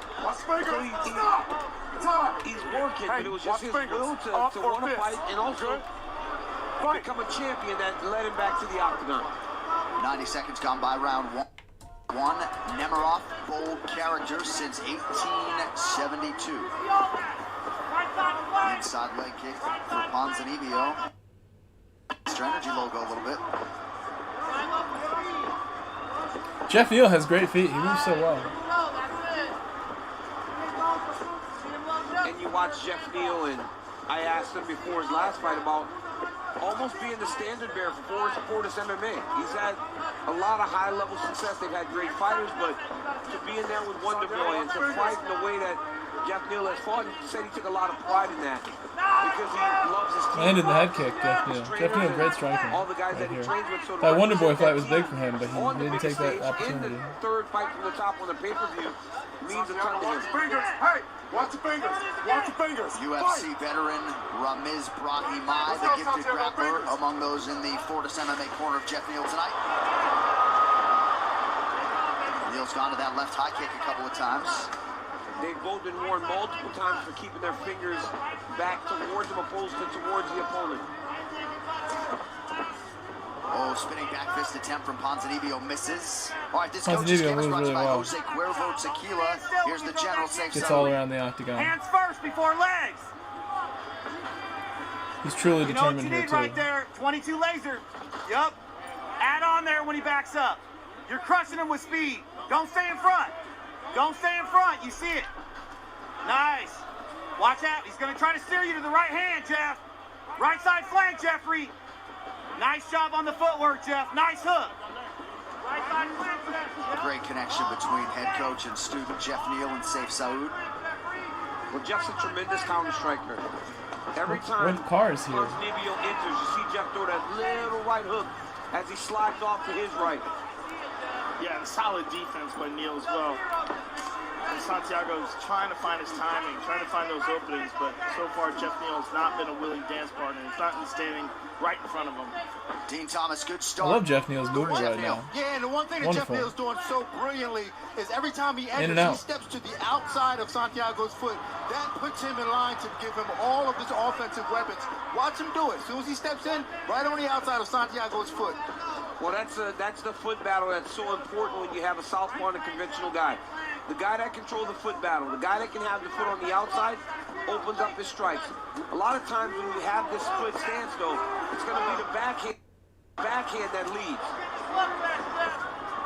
Santiago is such a warrior, though. I mean, look, he is trying to make this a dogfight.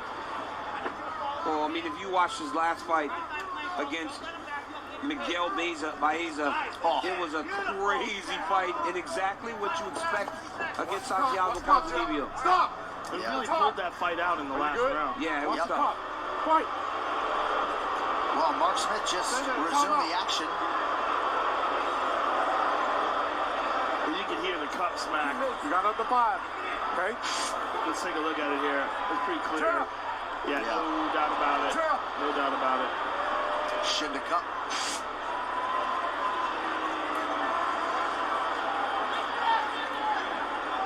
Santiago, come over here. Come over here. You got No up to 5 coaching right here. is allowed Right, for you got up to 5. a groin shot. 5 minutes. Take your time. The fighter gets 5 minutes to recover. You own that. Stay away from that target area. Just move back. Yo, where's my jag? Might not have Are you good? Watch your fingers. Jeff, watch your groin. Yeah, he keeps Are you dropping ready? down. Let's go. Tom man, fight. All right, back underway late in round one. Ponzinibbio trying to get to work here. Good inside low kick by Santiago and a high kick as well. This is good for Santiago. Oh, beautiful combination there at the whistle by Ponzinibbio. Shape your legend in EA Sports UFC 4. Get the Prime Icons update for a limited time on Xbox and PlayStation. Breathe, sit. Just breathe. Champion, breathe. You got to the fight now. The way you finish this round is the way you're going to start the second round. We need to fool him a little bit. We need to give him a little absolute. It's too much defense. You really start hitting him. You want water? Yeah. Okay. Listen to me. Pop shots 3 and 4 together. When he tries to put you against the cage, I need you to skate out. Don't stay there. Don't wait for him to absorb the shots. You hear me? It's the only time he hits you the whole round. Yeah. All right, let's go, baby. Come on. Ready? Hey, good round, Jeff. He's still sitting, Jeff. UFC 269 is presented by Crypto.com, the fastest growing crypto platform in the world. Download now. All right, round 2 is upon us. Jeff Neal in black, Santiago Ponzinibbio in blue. 2 title fights waiting in the wings. All right, guys, second round, fight. Both of you, watch the fingers. These athletes have kept the referee Mark Smith busy. Live odds, Jeff Neal about a 2-to-1 favorite at present. Santiago did land those hard shots at the end. I'm surprised I'm pulling on him for some reason. He went right hand first, left hook behind it, opposed to trying to land his jab. It's hard to land your jab when you got a southpaw in front of you. Strong inside low kicks just by Santiago.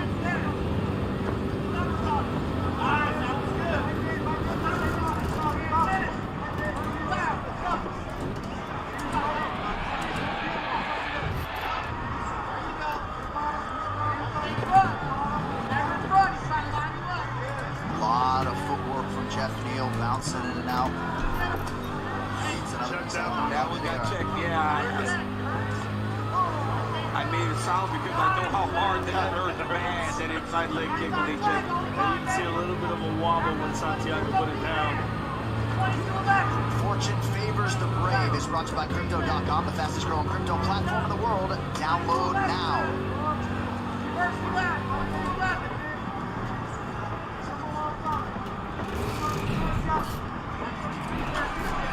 Right hand connection for Ponzinibbio. This is the kind of fight that Ponzinibbio likes. He wants Jeff Neal to stand in front of him and try to crack with him. And Jeff, he's more willing than normal for that. Yeah. Jeff's clean though. Jeff's one of those clean guys. When he's fighting at his best, everything is clean, everything's tight. He's not in wars. But Santiago has a way of dragging guys into war, for sure. Look at this. Takedown attempts. Good time for a shot. We'll see if he can finish it. Beautiful job by Ponzinibbio. Double, get to the single. As they try to lock his hands here. It's his hands locked. Jeff cannot let his hands lock behind his butt. Got it. Yep, got his hands locked. Now Neal's trying to hold that whizzer, drive the forward pressure into Ponzinibbio's looking hip ice. There he is. Hip ice himself right back out of that position. Aggressively done by Jeff Neal to get back to his feet. Did like the strategy switch up there by Ponzinibbio mid-round. Couple good straight hands there. Straight lefts from Jeff Neal.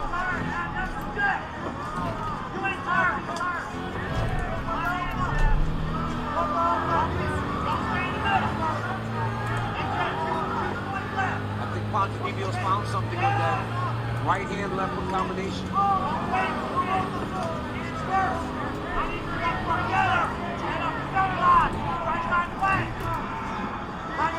Just over 2 minutes here to go in round 2. Looping left from Ponzinibbio.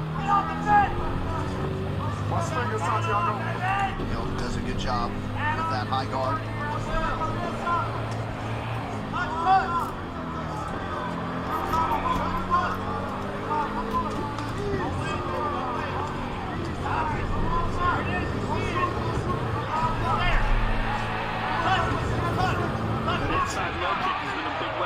Santiago. And every time he squares up Jeff Neal, if when he lands that kick and he squares up and throws something right down the middle, Jeff Neal will still be there.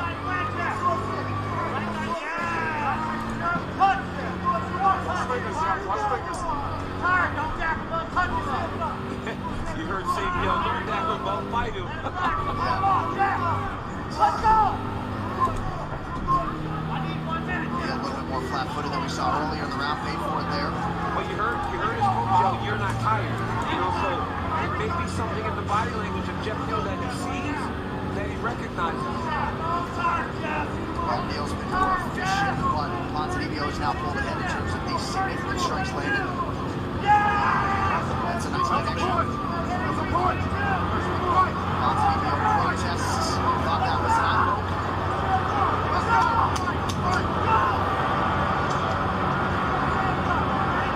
Jeff Neal just didn't attack him. I mean, you get the guy and the referee said that the punch and he started doing that, I'm rushing him. I mean, he go paper trying to take a timeout. I'd like to see what happened there. Did the knuckles go in his eye and he got confused and thought it was a finger? Like that. Oh, yeah. Santiago stung him there.